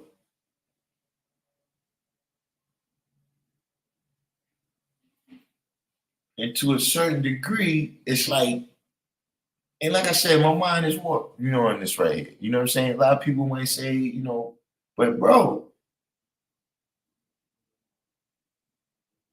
when y'all arresting people now, you eliminating the competition.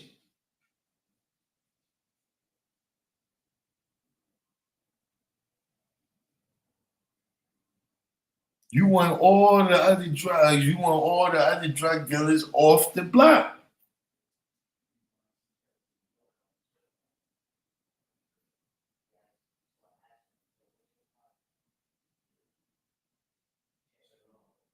So now a motherfucker don't go buy dope, a nigga buy OxyContin. We gotta get those dope niggas out of here. We got to shut them down. Look, we ain't selling you no more quinine. Cause remember, all that shit came from the pharmacy. No, we ain't selling you that no more. Cause we got our own work.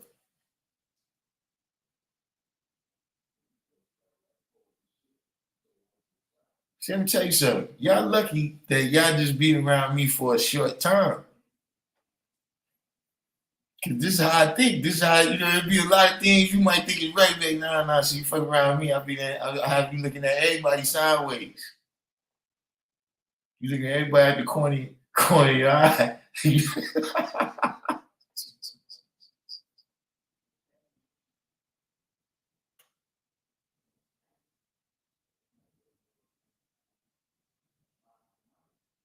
So they're selling worse drugs than the brothers on the block. I mean, you know.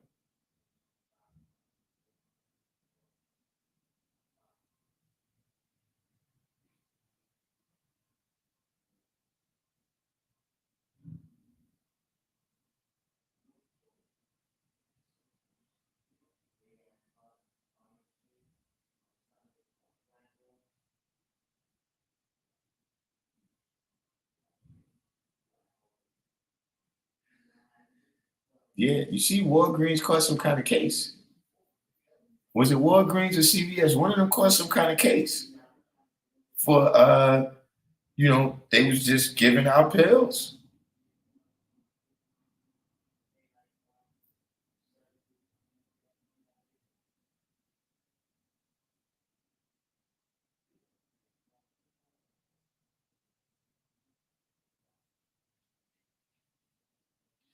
I'm not sure which one it was, or maybe it was more than one, but they got a case because they was just giving out pills.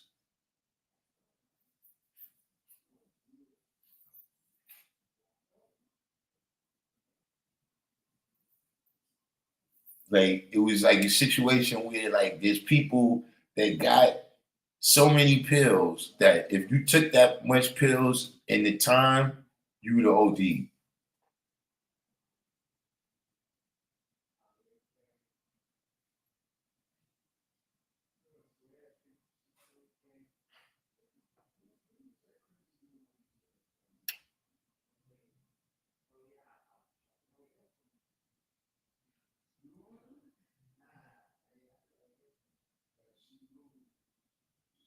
But it is getting that season, man.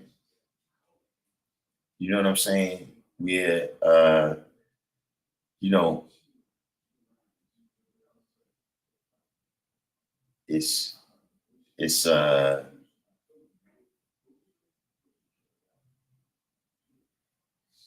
said all of the Rite Aids closed down out there. I mean, look, the drugstore is closing down out here big time. I went in the Rite Aid one day and I was the only person in there to make a purchase.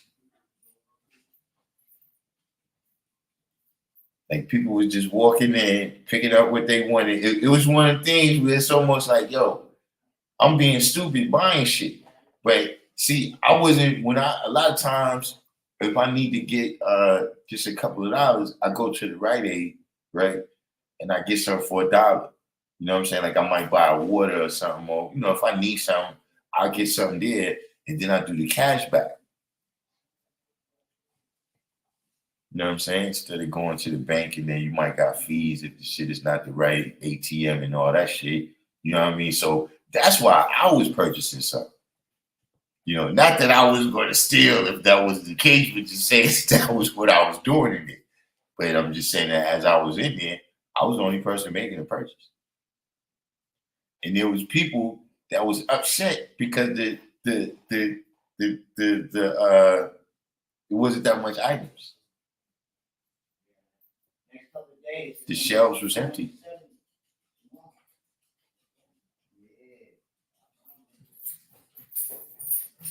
Those is other issues. We ain't get into that in a minute. We haven't. We've been kind of in the 5% stuff. You understand what I mean? We haven't really discussed, kind of like world events. What's going on around us.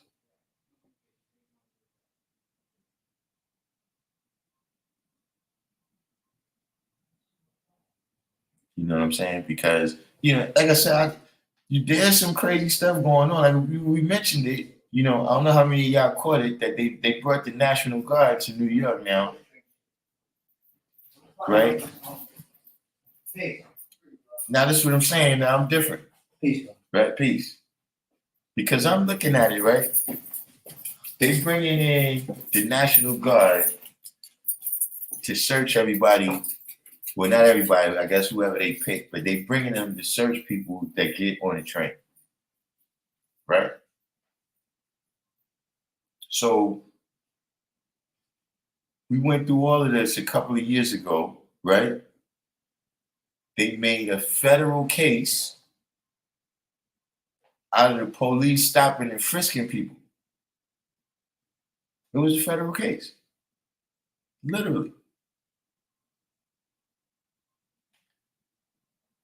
Then everybody comes down on the side of justice reform, criminal justice reform, right? And we want to stop the stopping and frisking, right? But then you bring the National Guard in to stop and frisk people? Because that's what they're doing.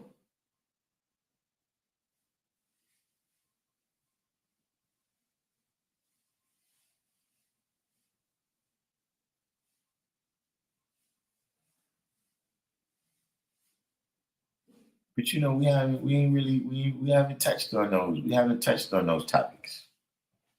You know what I'm saying? Because see, I fuck around and express my views, and then that'll be it. We had to build a Random Jews channel up from scratch because they gonna take me off. Son Love from the neighborhood. What's the deal? Missed us by that much.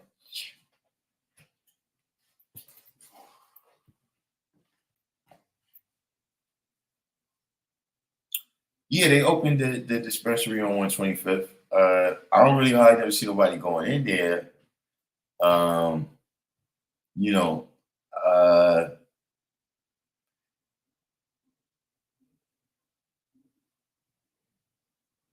don't know. You know, I don't know that is going to be successful. You know what I'm saying? I was at the community board meeting, you know, because, you know, we go because of school, you know what I mean? We got to be. But I was at the community board meeting when they was discussing it. You know what I'm saying? You know, because the way it happened, you know, when you at the community board meeting in these days, right? Like back in the days, you know, the first ones I went to was in the 90s. And, you know, back then, it was basically old Harlem was the, you know, like the people that was at the community board, the people who had the positions and everything, right? They was people that I knew. Like I didn't know them personally. Like I knock on their door, I call their phone, but it's like, oh yeah, that old lady right there. I was seeing her walk up and down the block for decades. You know what I'm saying? But now when you go, it's a little bit different dynamic where it's like you got the old Harlem, right? The people that's like, nah, bro, you ain't disrespecting us, man. You gotta access nicely. Can you put a dispensary on our block? Like, nah, I don't like how you act though. You know what I'm saying? And why you looking at me like that? You know, and then you had a newer generation of people where you could tell, like, you see, I ain't even from Harlem. But you up here because it's too expensive down in the village. It's too expensive over in the Hudson Yards, so you up here in Harlem. You know what I mean? And then, you know, you got a few people that just represent a younger generation that, you know, they got their value system a little bit more from, you know, mainstream society, I guess you could say. You know what I'm saying? A little bit more of their mentality was born through their education. You understand what I mean? The people, you know, they've been to college and interacted with all these people. So their ideas is a little bit different. You understand what I'm saying? Like, you know, see, you know, if you growing up at a certain time, you know, it's an atmosphere. You know what I'm saying? Like the people, you know, the people that was born during the crack era, like they spent their formative years, you know, 86, 87, 88. They was, you know, 7, 8, 9, 10. They was just coming out. Those motherfuckers became vicious.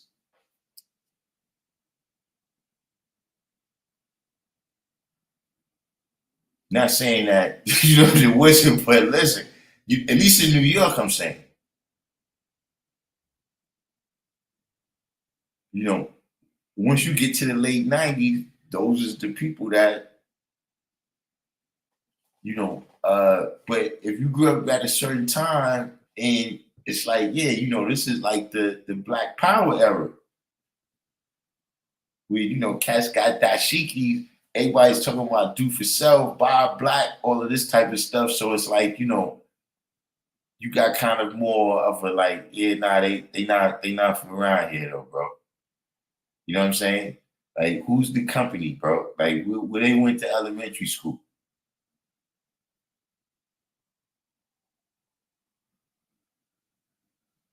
Who they cousin got a baby by? That's how it used to be.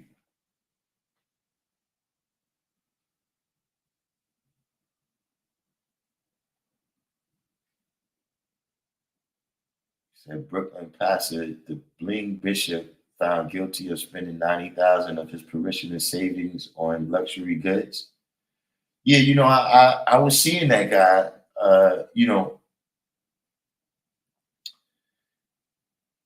At the end of the day, right? And you know, you hate to victim blame.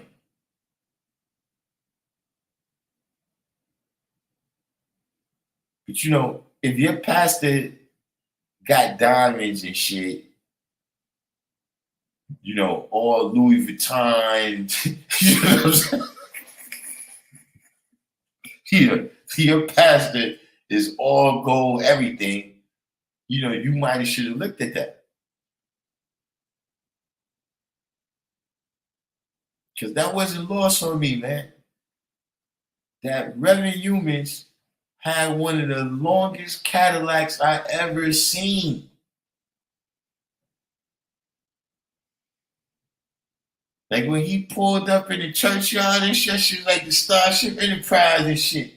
You know, this nigga turning this shit like a fucking Mack truck.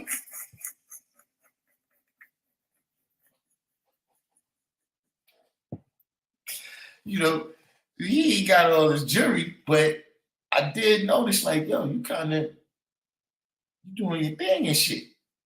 You know what I'm saying? Like, I seen some people with some Cadillacs. You know what I'm saying? My grandfather, he had that same kind of jump on, but I don't think it was that big. What was that? I think what was that big one they had? I think was that the Sedan DeVille?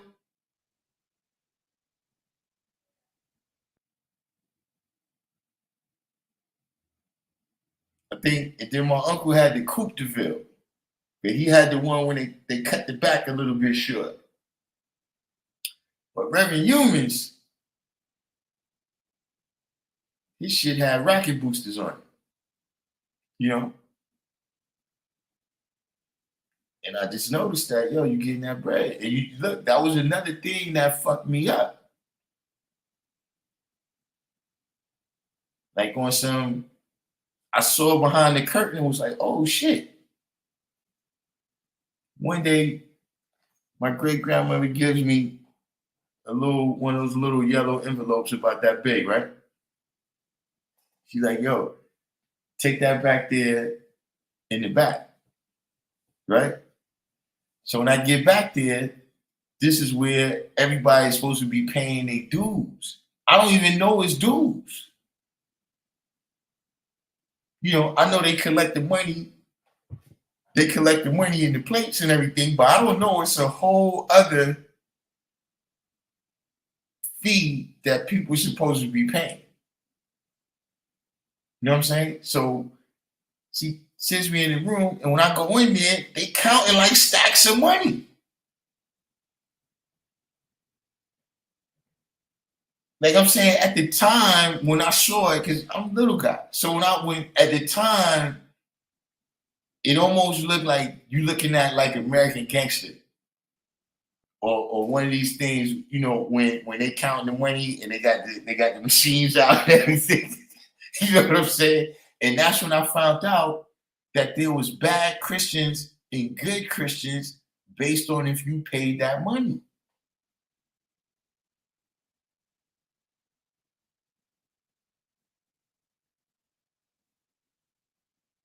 I never, yo, I mean, To other people, they might be like, yeah, what you thought? But to me, that was one of the things that I was like, yo, wait, that's what this shit is about? Like, you know what I'm saying?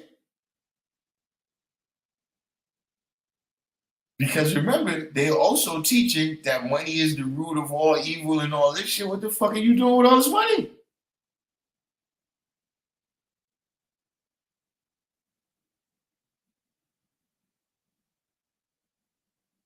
So yeah, that was one of the things that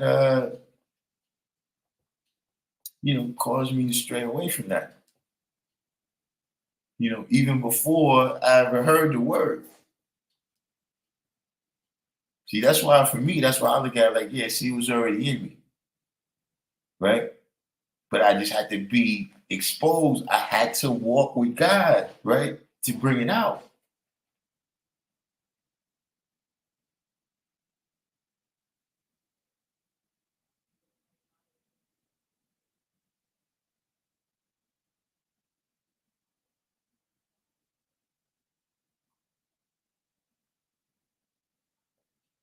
Wait, self-out bill, you didn't know they paid dues in church? Look, I thought you learn something new every day. You know what I'm saying? But like I said, it's not only that they pay the dues, but you're a good Christian or a bad Christian based on it.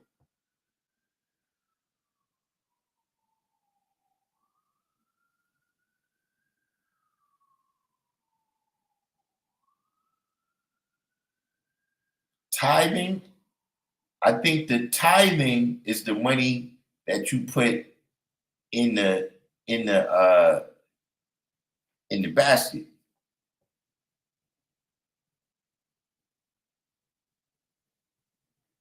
Okay. So yeah, that's it. The offering is what you put in the basket, and the tithes is what you supposed to. That's the dues, I think. You gotta pay FOI dues in the box. I mean, now look, there's nothing. You know what I'm saying? A group of people. This is America. So in America, shit costs money. That's just the deal. So it's nothing fundamentally wrong with that. But I'm just saying, if the person you're giving the dues to, right, is constantly getting new diamonds, that could be a sign.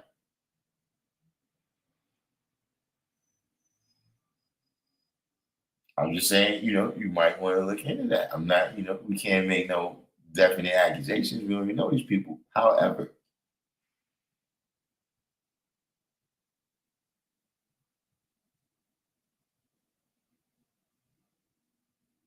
in some churches, you gotta have a certain financial tax bracket to even be able to become a member. You see that? And look, I seen it. I seen a church where they had an ATM. Like they had an ATM on the wall, right? And they had one of the little handheld joints. Like one little handheld joints by the collection plate where you could just swipe your card and put some money in the plate. Once it gets to that level, I'm just saying that you might want to look at that.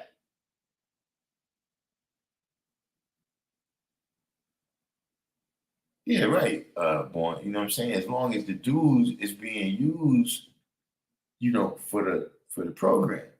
You understand what I'm saying?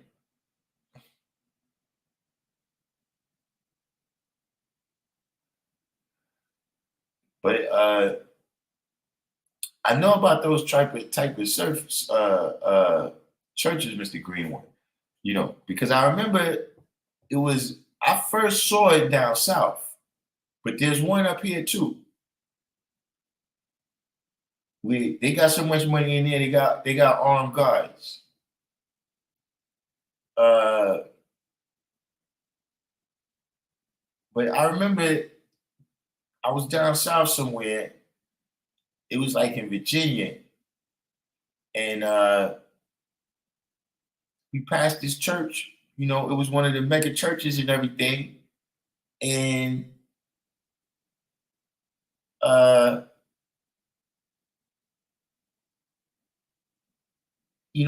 as we passing, I'm noticing that every car in there is like a 600 Benz, I'm saying. Ain't nothing but 5s, 6s, BMW 745s. That's it, man. And I remember passing thinking like, damn, this church is for rich people.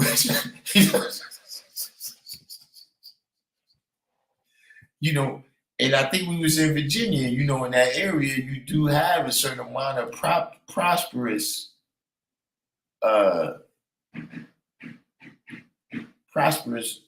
original people. Hold on for a second.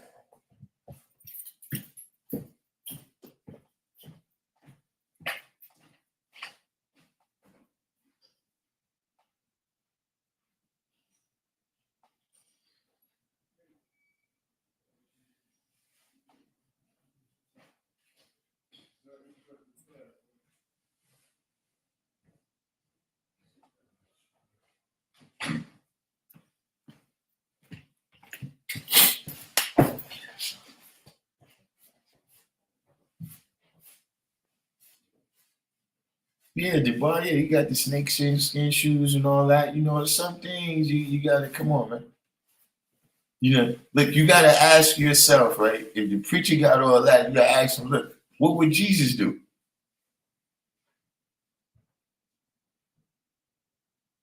With Jesus, would Jesus roll up, to take us fishing with $2,000 alligators on?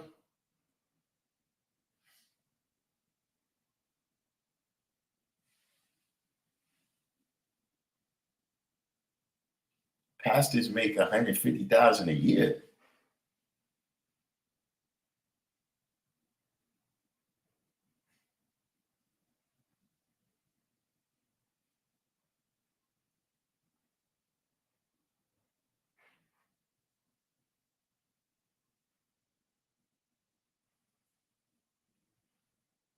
Certain churches can open up their own credit union. Yeah, because the church is a nonprofit organization.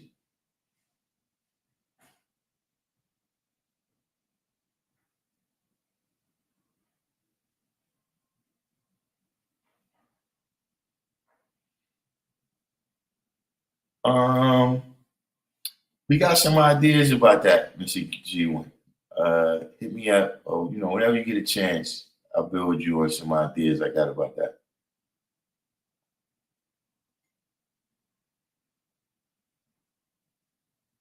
He said, would Jesus roll up to a broke ass congregation in the hood and tell them to spend their rent money on the tithe? Hey, man.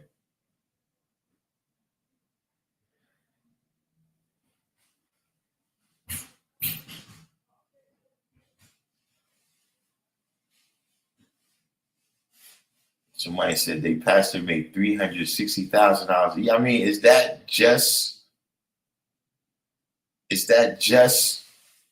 off being a pastor, or like they got like a Amazon?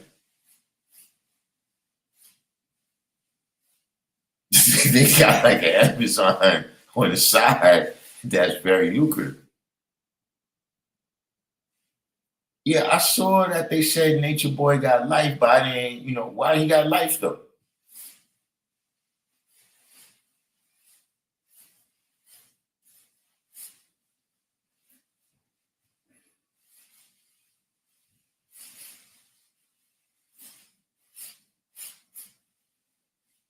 The average pastor's salary in California is $118,123 as of February 26th. But the range typically falls between $97,084 and $133,877. Whew.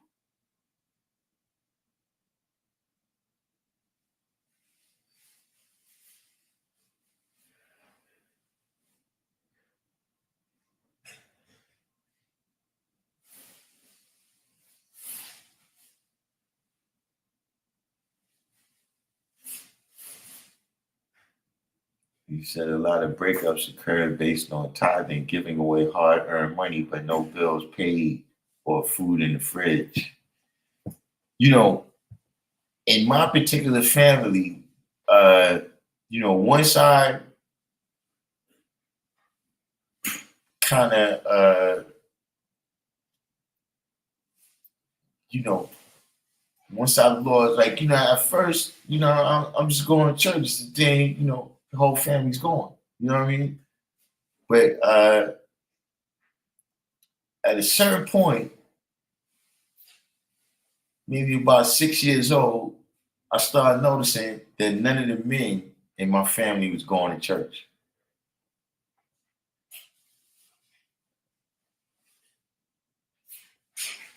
And so, generally speaking, in terms of my fathers, like my father, my grandfathers, my great grandfather, I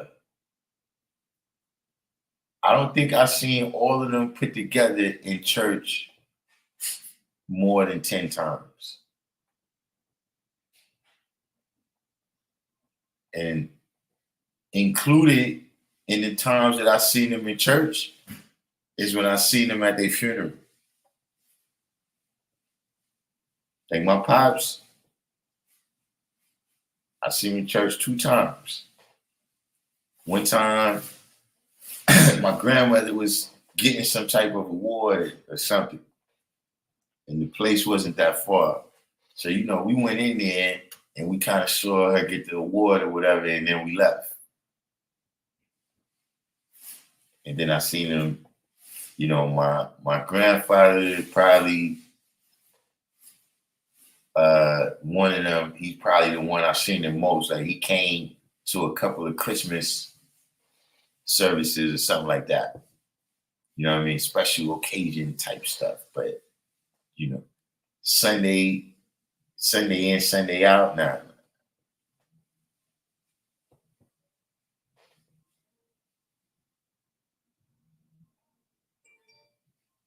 You said pastor is a job technically, so they can give themselves a salary and do need to make a living. However, most abuse that so they can live in luxury, as we know, as opposed to being a righteous teacher. Now, see, look, that should be a thing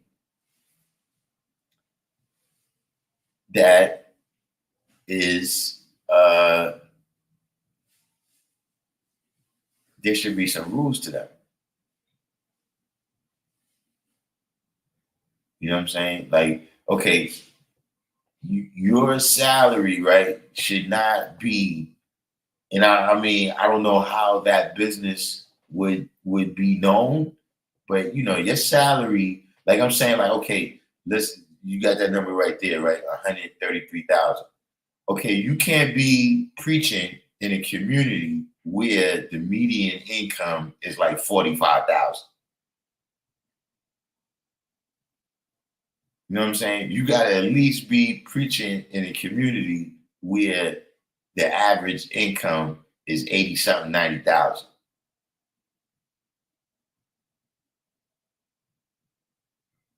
See what I'm saying? You can't be up in here with diamonds, you know what I'm saying, $2,000 gators. I would just, that would be a rule that I would institute. Because you got to think, look, they complain about that in corporate America. That the CEO is making this much more than the workers, and that's not right. So how you doing it in a religious context?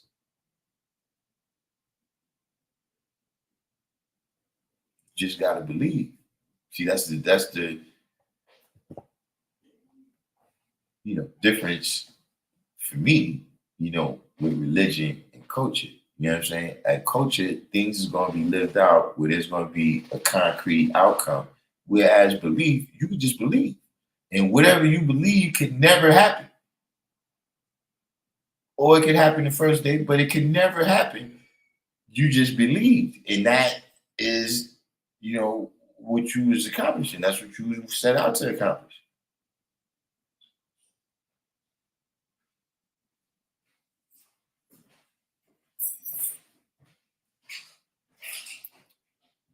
You see, now you self-out bill, you don't see when the pastor has to teach the Bible. See, the pastor has to do some individual teaching. You understand? Because the Bible, see, one thing about the Bible, it tells you that, look, you have to bring these renegades to Jesus.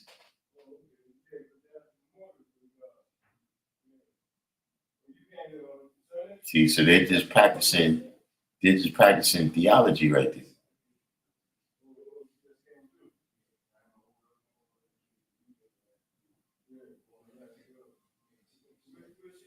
See, I told y'all don't want to, look, if you're scared that we might not really be guys, you might not want to touch me.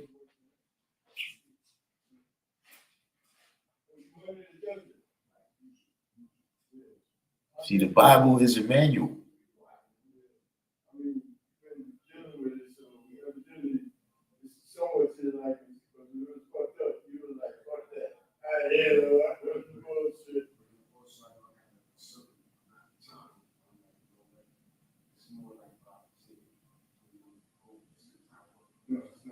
Yeah, he's got to have his flock is stable, and you don't want, see, look, Lilith, renegade. Eve, renegade. Sarah, renegade. Rebecca, renegade.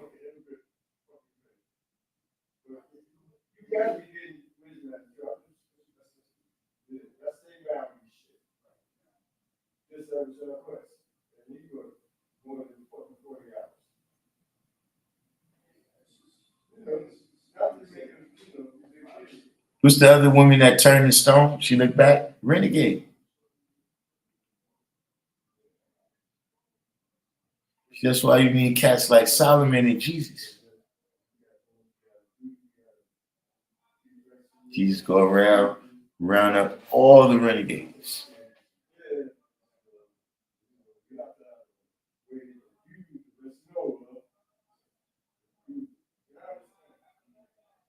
Oh yeah, she turned to salt. Yeah, hey, you know she's renegade.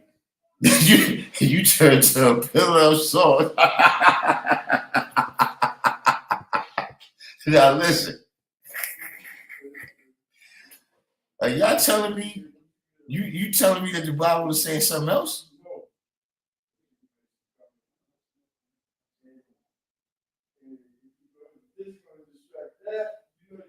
Are you telling me? Can you tell me what it look? Maybe I should invite that guy from the beginning of the video.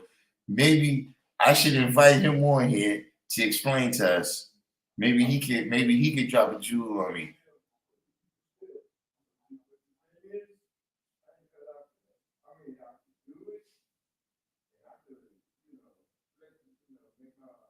But you gotta look at these people, man. See, Yakub, stable. You know what I mean? I'm saying got stable. They his cousins, but that some people that's how they do. Solomon, stable. You know what I mean? Jesus, he had two bottoms. Two bottom brothers. Mary and Mary.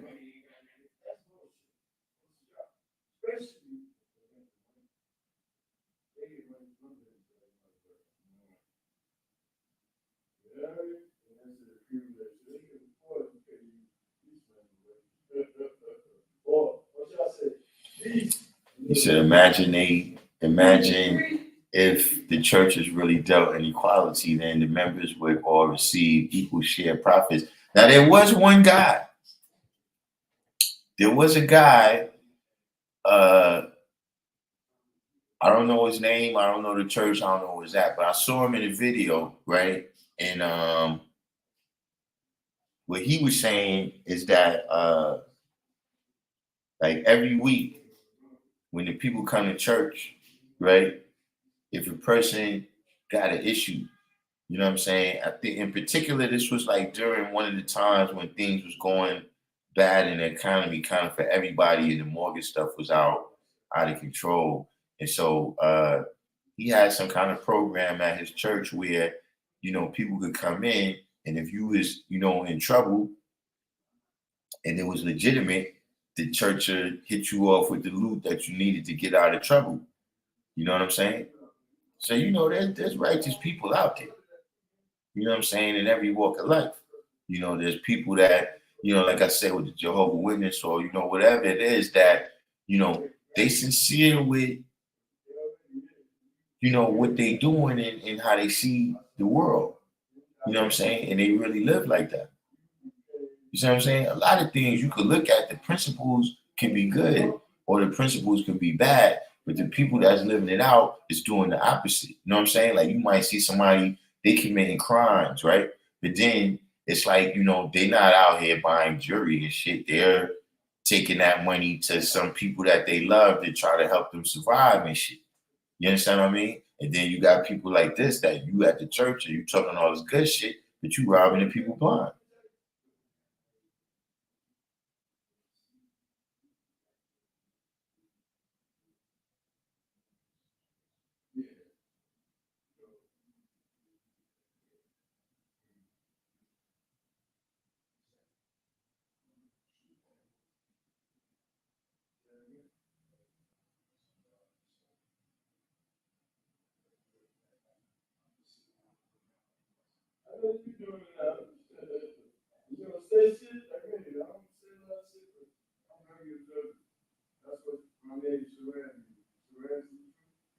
Okay, what is this situation you describing here, VC Round?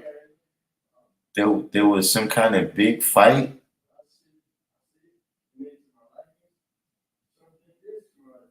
that you describing here, where a girl got her head slammed into the pavement. She's in a hospital in critical condition. The other girl is in juvenile.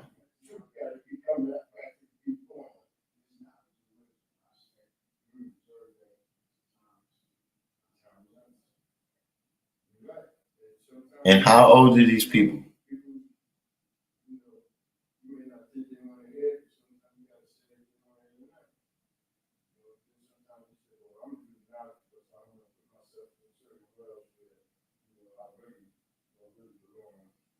Yo, that's a pretty vicious girl fight.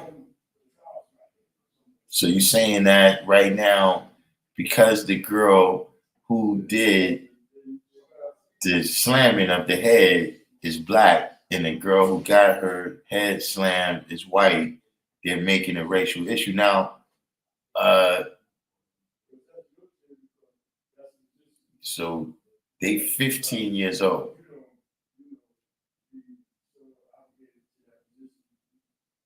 Nah, I ain't see no fight. That's what I'm saying. I'm busy watching the West Coast people beefing.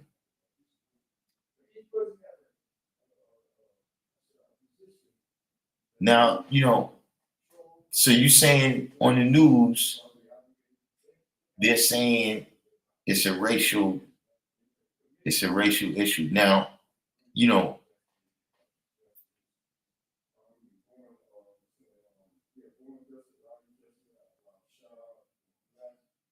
I mean, you know, this is St. Louis, right? This is this in St. Louis? This is around your way because you know, there was some issues out there not long ago, I'm saying.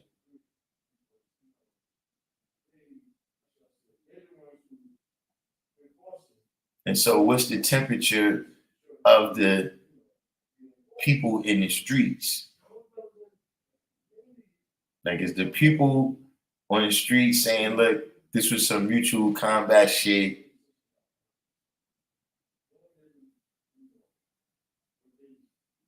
Okay, so there's not. So we're not talking protests.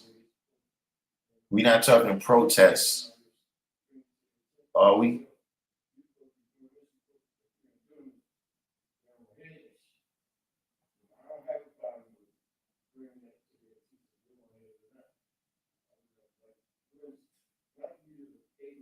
You know, because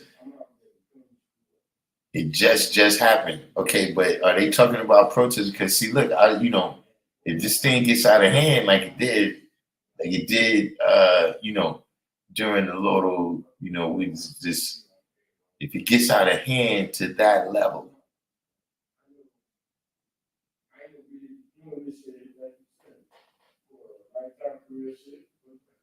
But yeah, I gotta check it out. I have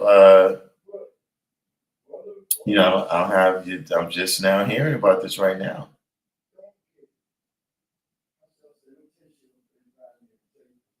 So you're saying the black girl took it too far, but if the tables would have turned, would the caption or outcome be the same? So that's the big question.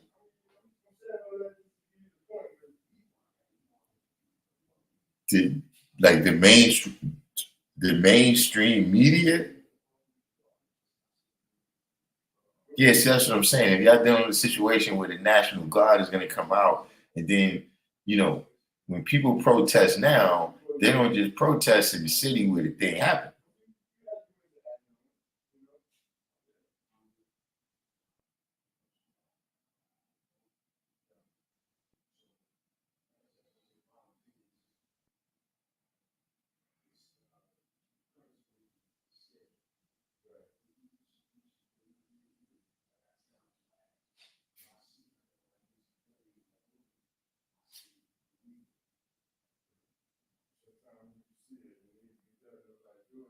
Look, I was about to ask you that, right? You said they making it look as if the black girl was a savage in a situation when the white girl charged her in the video. Right now, look, black people, we funny that way, right? Because I was about to ask you, yeah, but how it started? We started like, was it self defense? Was it mutual combat? You know what I'm saying? What, how it started? Like it's just like it was just a gang fight.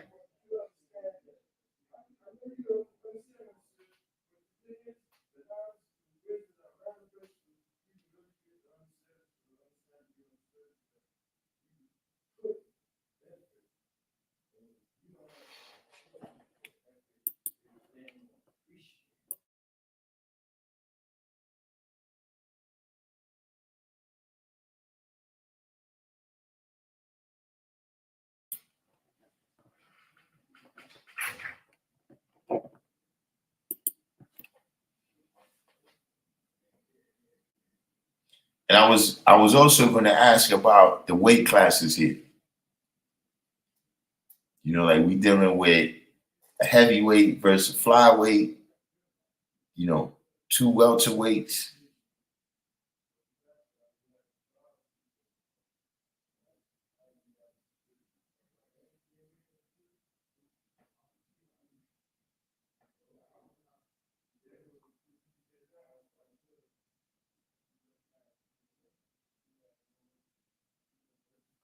I mean, look, I think that's one of the things that that's a part of the reality. You know what I'm saying? In terms of, you know, everybody's getting more polarized and shit. You know what I'm saying? And in terms of the race situation, it's been polarized in America since it was America, but when you got different things going on, you know what I'm saying? Like I seen a bear and I think a leopard. Like it was two animals that they would not be around each other, right? But something had died and they both were starving. And the animal was big enough where they both could get this. So they sat down and ate together. But see, let that animal have been only big enough for one of them. No, we got to remember. Saying that to say that, when you have all these prosperous times, they talk about the stock market going up and jobs going up and all this stuff like that, then yeah, you ain't really noticing, people ain't gonna be noticing. You see, as soon as shit gets scarce, that's when niggas notice, like, yo, son, niggas come over here eating, they not us, bro.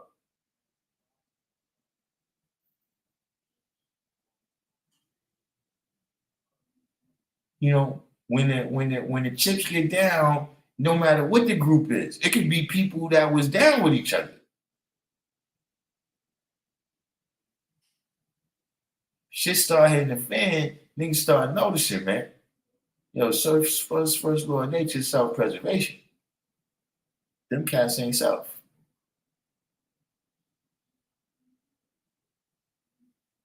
And then you just got just the general, everything, Republicans, Democrats, like shit is just polarized and people is angry, man.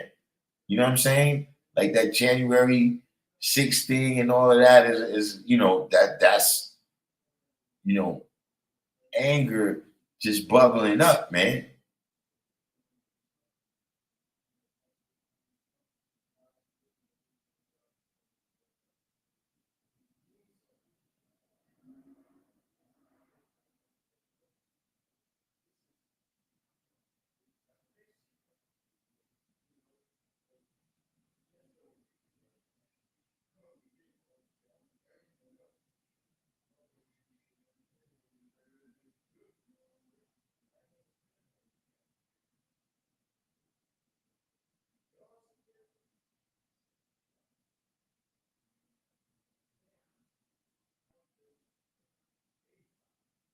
Whoa.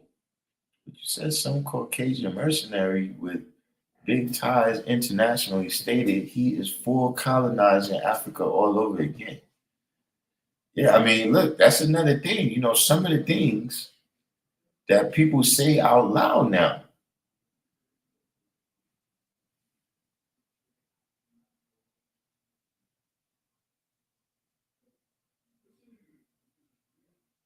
Some of the things that people say out loud.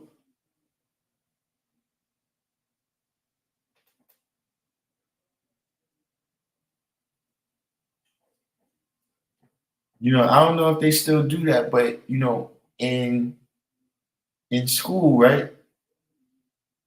Do they still teach that the colonial period is in the past?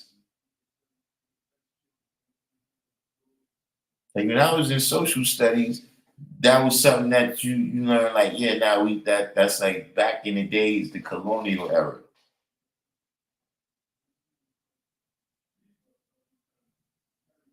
There's some terms, right? Just a term. You're supposed to come up with something better than that.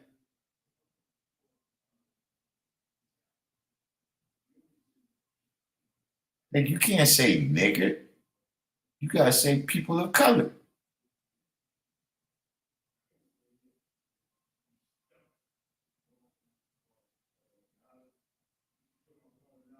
You don't just come out and say nigger.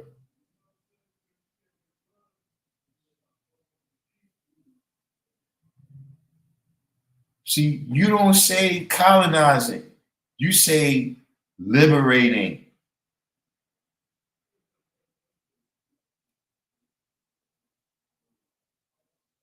See, they need me to help them, but I ain't gonna help them. But see, if you consulted with me before he went on, I would have said, no. What you say is that we really need to liberate Africa. When you look at the problems that's going on over there, that those people are being oppressed, and we need to liberate them. They got people that they hire that tell them the word that you're supposed to put there like that. He apparently he ain't pay his bill.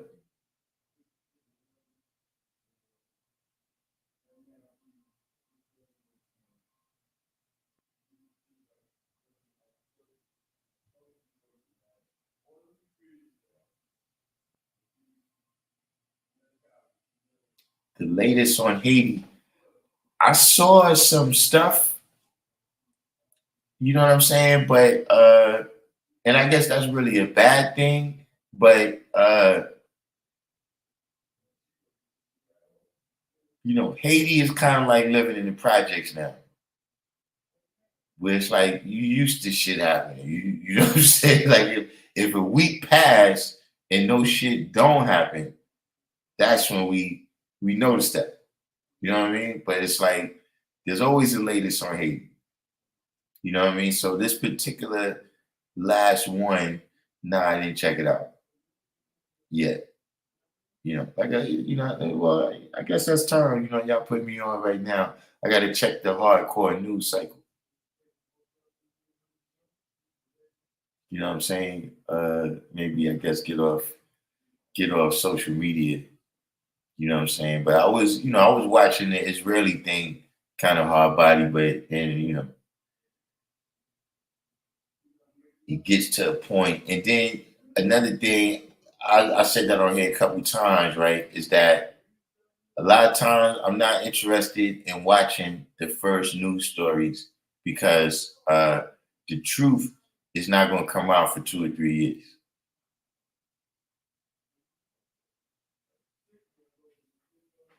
Like in 2 or 3 years, they have the investigation and then they release all the CIA paperwork that, yeah, you know, this person was really that and that person was really this. But, you know, right now, you don't have no way of knowing. You know what I'm saying? How many headlines you see, and then, you know, a couple weeks later, you see another headline. You know, like, look, right now, look, it was a couple months ago now, but look how much stuff just came out about the Coca-Cola.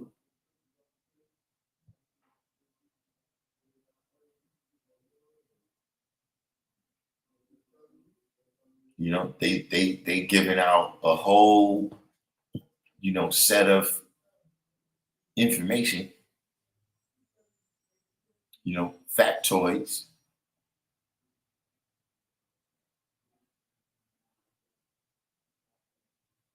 And then now, a couple years later, they like, yeah, all that what we told you, yeah, nah, that was wrong. In fact, everything that you thought, yeah, you was right, but we didn't want to tell you.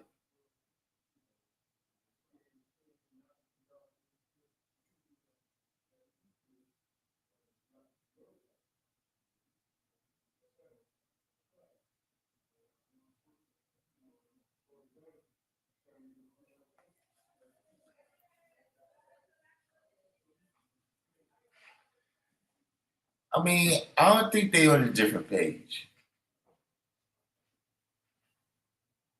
You know, I just think there's a lot of illusion and delusion out there. Like, you know, something I was bugging out on, right?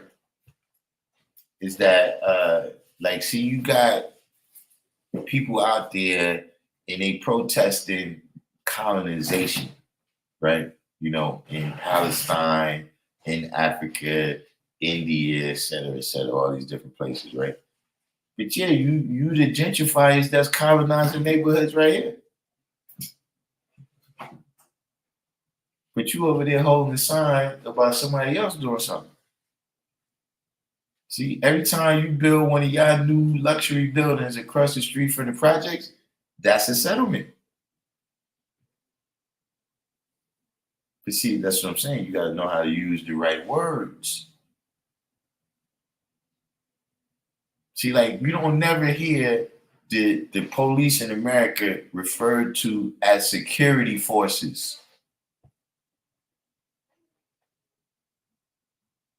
To see if it's a country you don't like, oh yeah, now it's the security forces. The security forces attacking civilians. But you send the National Guard here to stop and frisk us.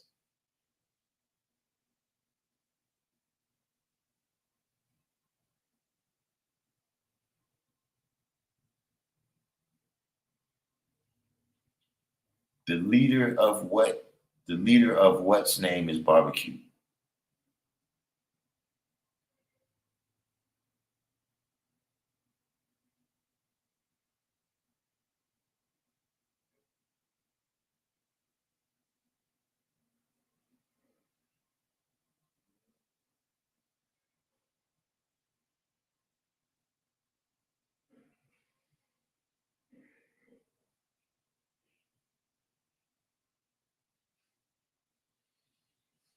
the young boy who was just killed by the security forces in California. Nah, I didn't hear about you. It's a lot of serious news going on. See, this is why my daughters don't like me looking at social media. But don't tell them. Nobody snitch.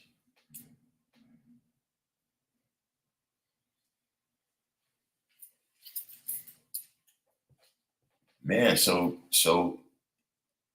I mean, I guess Iman is that being looked at as a racial issue too?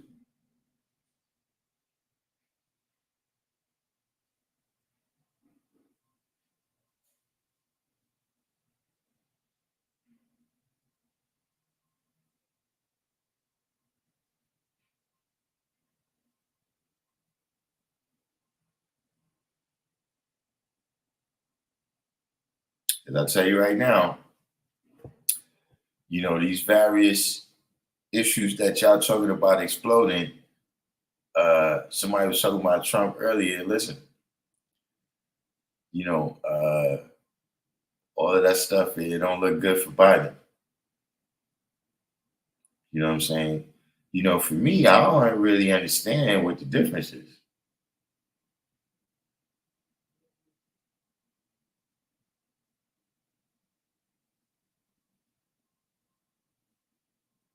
They both going to do devilry. You know what I'm saying? It's just a matter of, it's like, if you walk on that side of the street, the niggas going to dig in your pockets. But if you walk on that side of the street, niggas going to snatch your chain.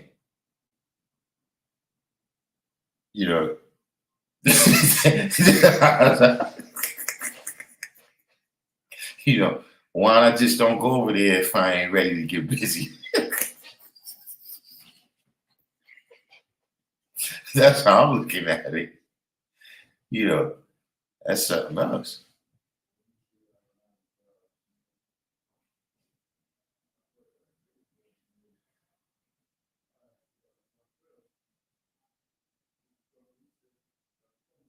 Oh, man. Unarmed black teen murdered by police who mistook his garden tool for a weapon.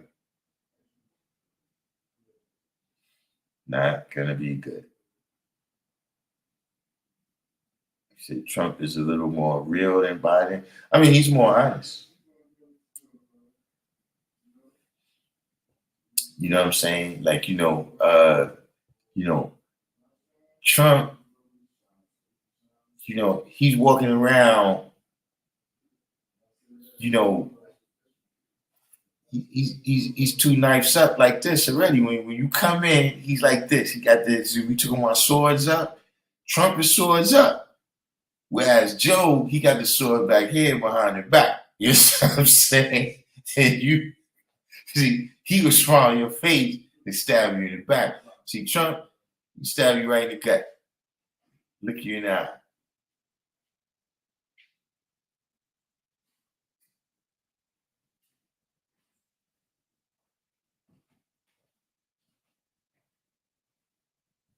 I don't know. Like I said, right now,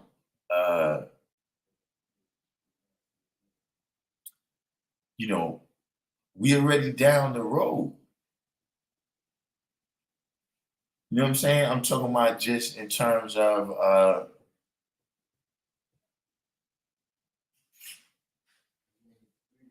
it's already a situation. You know what I'm saying? Like, very few times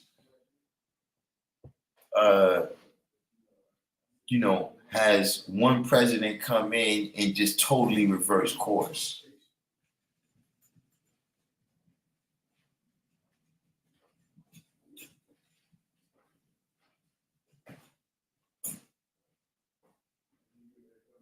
Rather, you got a Democrat in office when it starts, but then the Republican, he keep extending the same behavior.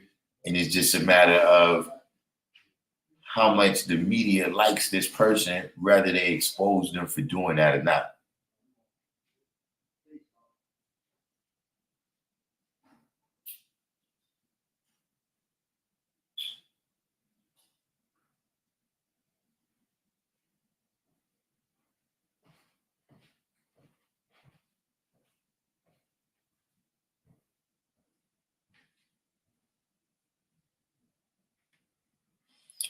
See, at this point, you know, my point is, look,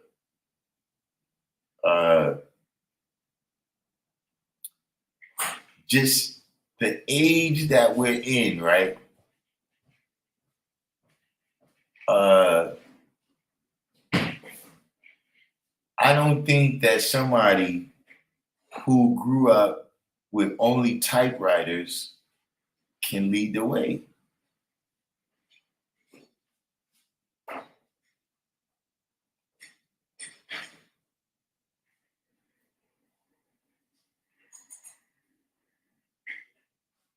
Like, how do you know what's going on out there? You know what I'm saying? Like, there's already, you know, especially when you're dealing with career politicians and these type of rich people, you know, you're not walking in the corner store, you're not walking in the supermarket. So you don't know, you only know the economy by corporations. The corporations is buying other corporations and they reporting profits and the GDP is, but see, that ain't got nothing to do with whether the people is doing good on the street.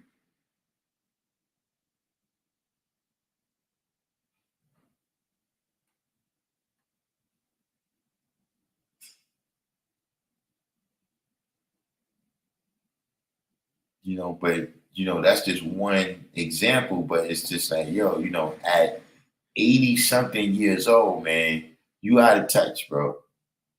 I don't care how sharp you keep yourself, man. You out of touch, man. You understand what I'm saying? And look, I thought that at the last election. Like when it got down to a certain point in the last election, it was Bernie Sanders, Elizabeth Warren, Trump, and Biden. And so the youngest person in that group was like 75 or something like that. And it was like, all right, yeah, this is bad.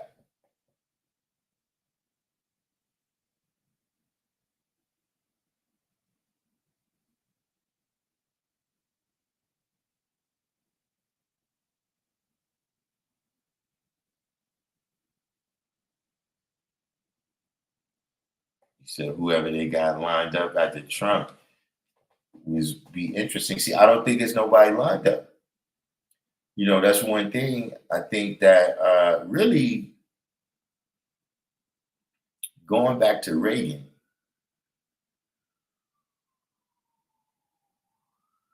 right? Of course, the first people on the list, they were at least serious politicians, right? But you know, I would say starting from Reagan, uh, you know, maybe even going back to Kennedy,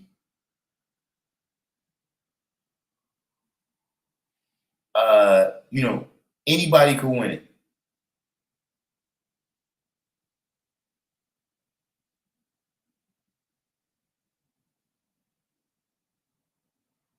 You know, we know Kennedy, you know, now, but I'm saying at the time, you know, they wasn't looking at him as no real contender like that, especially against Nixon, who had been the vice president, you know, during that election.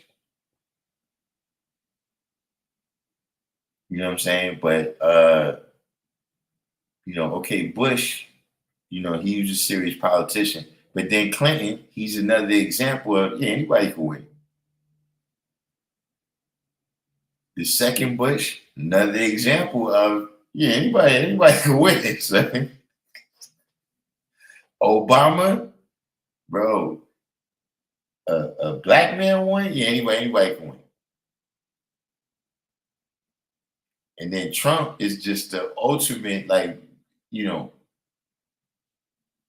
I could have won.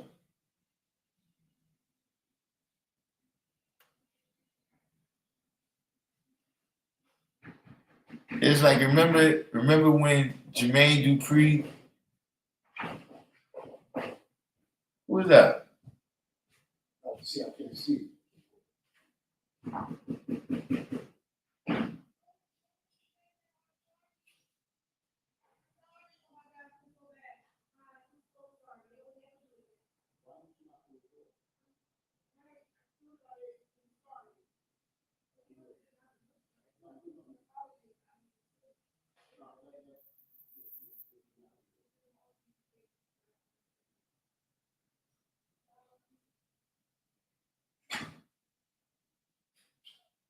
What was that about? That's to see who have we seen the God with me. Oh, nah, that's the first time I've seen it. I said, no, why don't you just knock on the door? Yeah, you already said why. You under the influence. You know what I'm saying? The influence of God wanting to get what they're trying to get. Like, that's gonna get you sitting far away. They try to get Michelle to run. Michelle could win.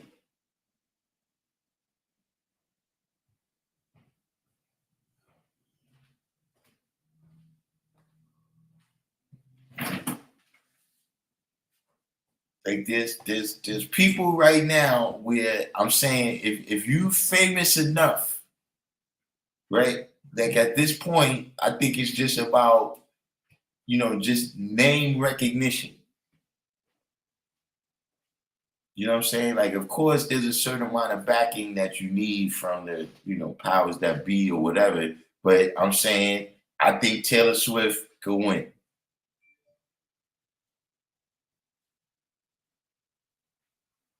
She get a little bullshit platform together, you know, climate change, free this place, stop the oppression there, and give some speeches. She could win it.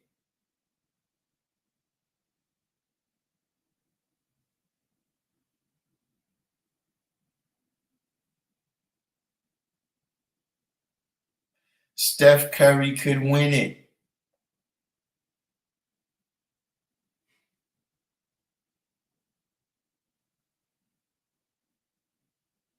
Jigga might could do it. I think Jig could do it because first of all, Jigga get that backing. Jigga get that mainstream backing, son. You know what I'm saying? Hey, listen, he got Beyonce, the first lady. Jigga can win it. He got $1 billion. He got $1 billion to put on it.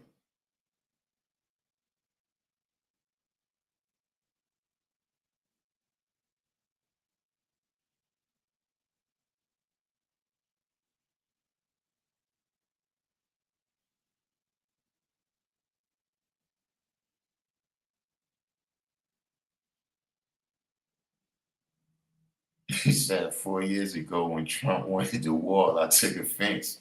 Now I see he was right.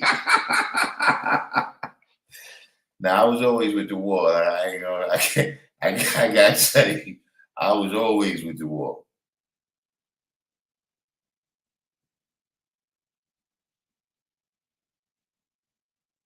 House of Cards. Yeah, I seen. Who you said she don't. Who Beyonce don't need him because. Yeah, Beyonce could definitely win. The Beehive will put her in that's that deal. Beyonce could win it.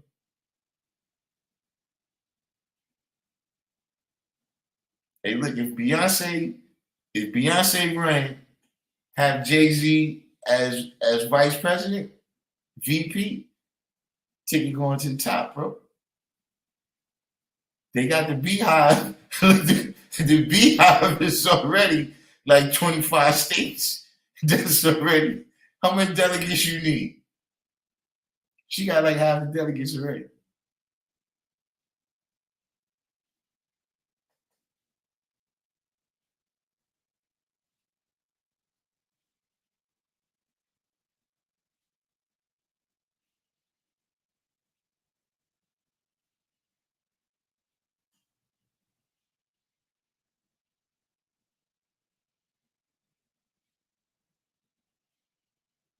What about Tom Brady? You think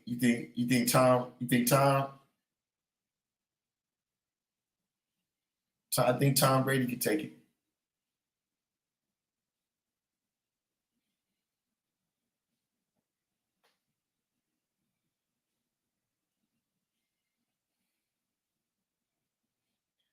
Nah, that's just the thing though, District 120. Now that she's making the country music, she got the Beehive and she got them too. Listen, man, it is a done deal. She can win.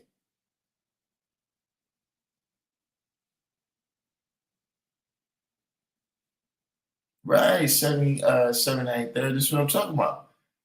He said a 40-year-old woman who keeps saying on Beyonce's internet as if that's a thing. Yeah, I've heard that.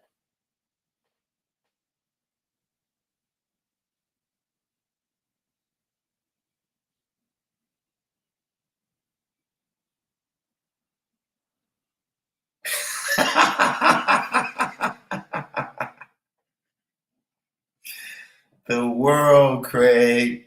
The world.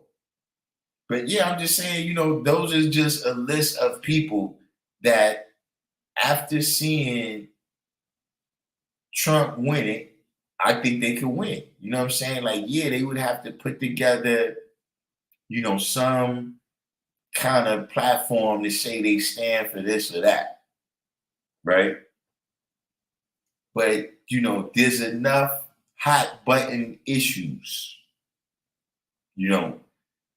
like and Taylor Swift runs is, look, I'm gonna bring back abortion and we're gonna get out of Israel and she could win, man.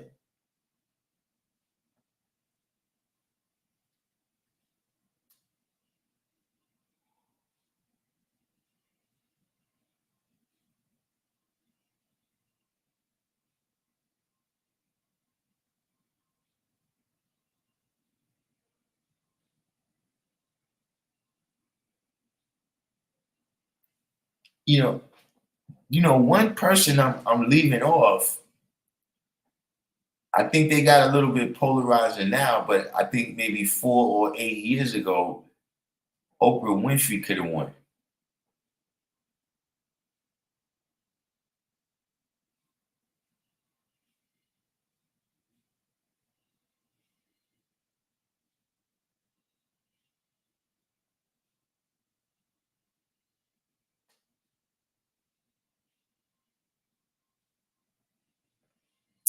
Yeah, completely. But you came back at the last minute though. We started getting into some little current events type of building here. You know what I'm saying? Oh yeah, Drake. But see, Drake got problems because he's Canadian.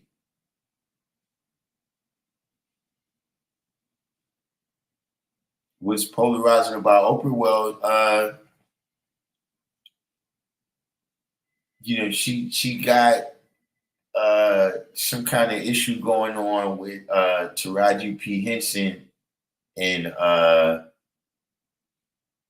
yeah, this thing with 793rd is talking about. I didn't know where it came from, but he's saying that it's from the Color Purple. Uh, uh, and she's also been getting some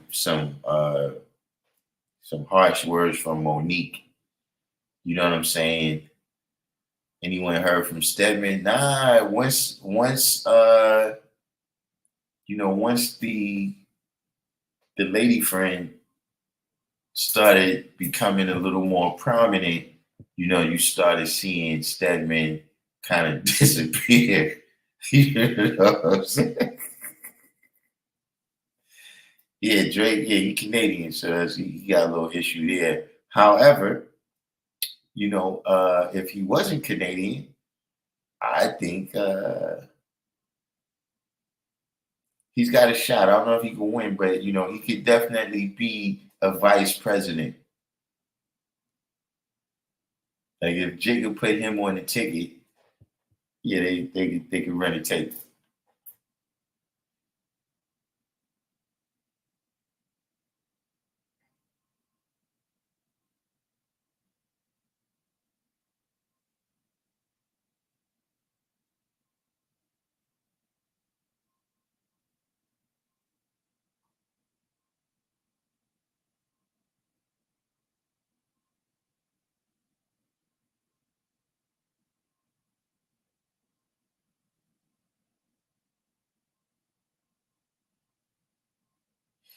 yeah, it's this is the times that we live in. And if that kind of bullshit can happen at that high level up there, what's happening with all the rest of society?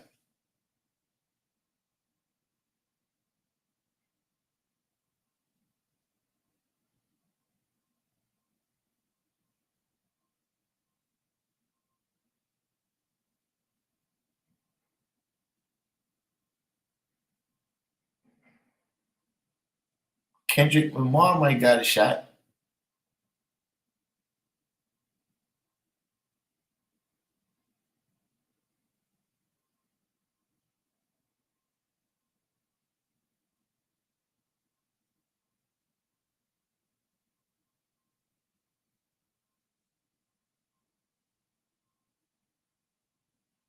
Robert Downey Jr. And it's funny because he got a shot, and I remember when he was he was just looked at as a drug addict at one time.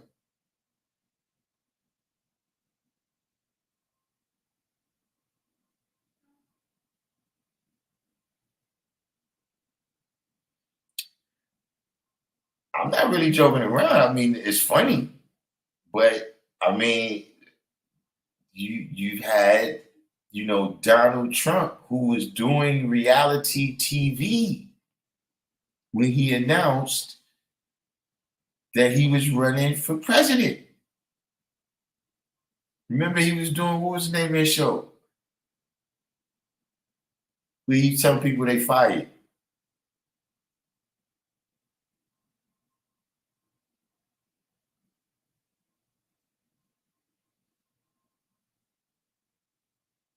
Yeah, The Apprentice.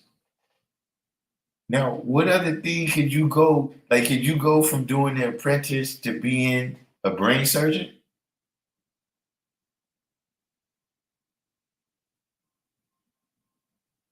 Like, if you went from The Apprentice to working at McDonald's, there would be some training needed there. You don't just go from that to that.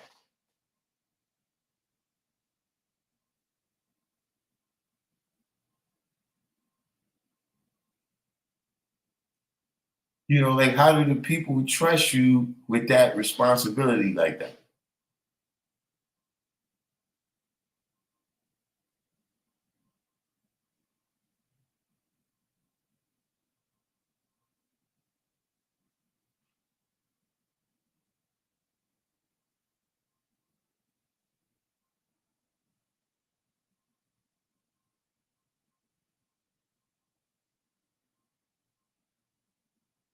Yeah, Ben Carson doing housing. Yeah, so I'm saying, like, all of this stuff, these people like that stuff, anybody can win it, man.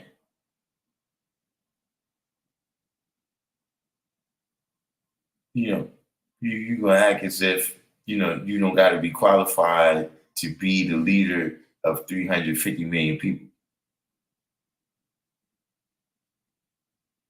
Or is it me? Maybe I've been bugging and the job is not as hard as I think it is.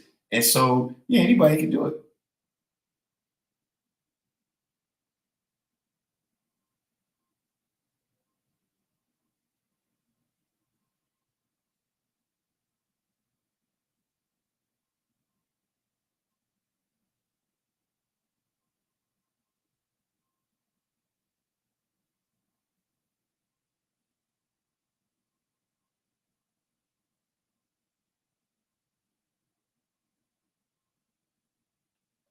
Listen, Steph Curry could win it. Oddly enough, I don't think LeBron could win it.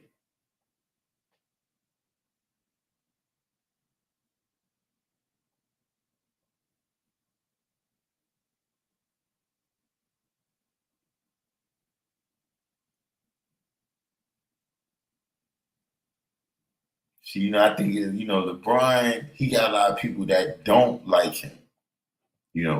Steph, everybody likes him.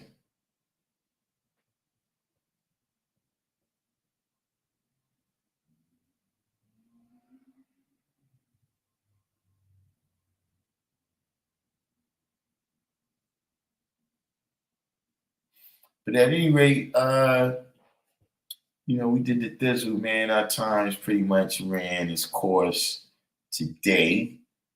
You know what I'm saying? You said the Simpsons predicted the Trump presidency. Now, look, if that doesn't give you, if that's not a sign of how ridiculous it is,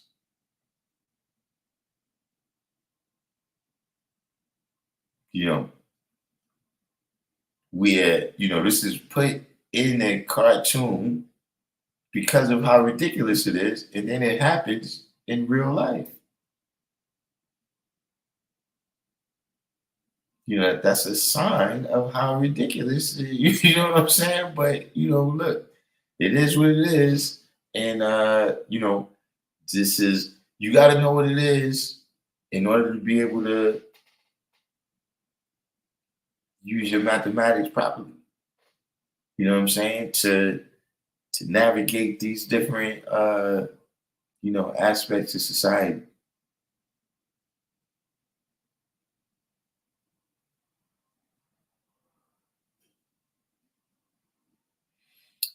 But at the end of the day there,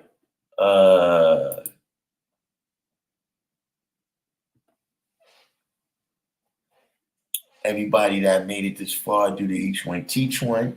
I don't know if we had any new people come in, or if you check it out on the rerun. But subscribe to the channel, hit the notification button so you can know when we come on.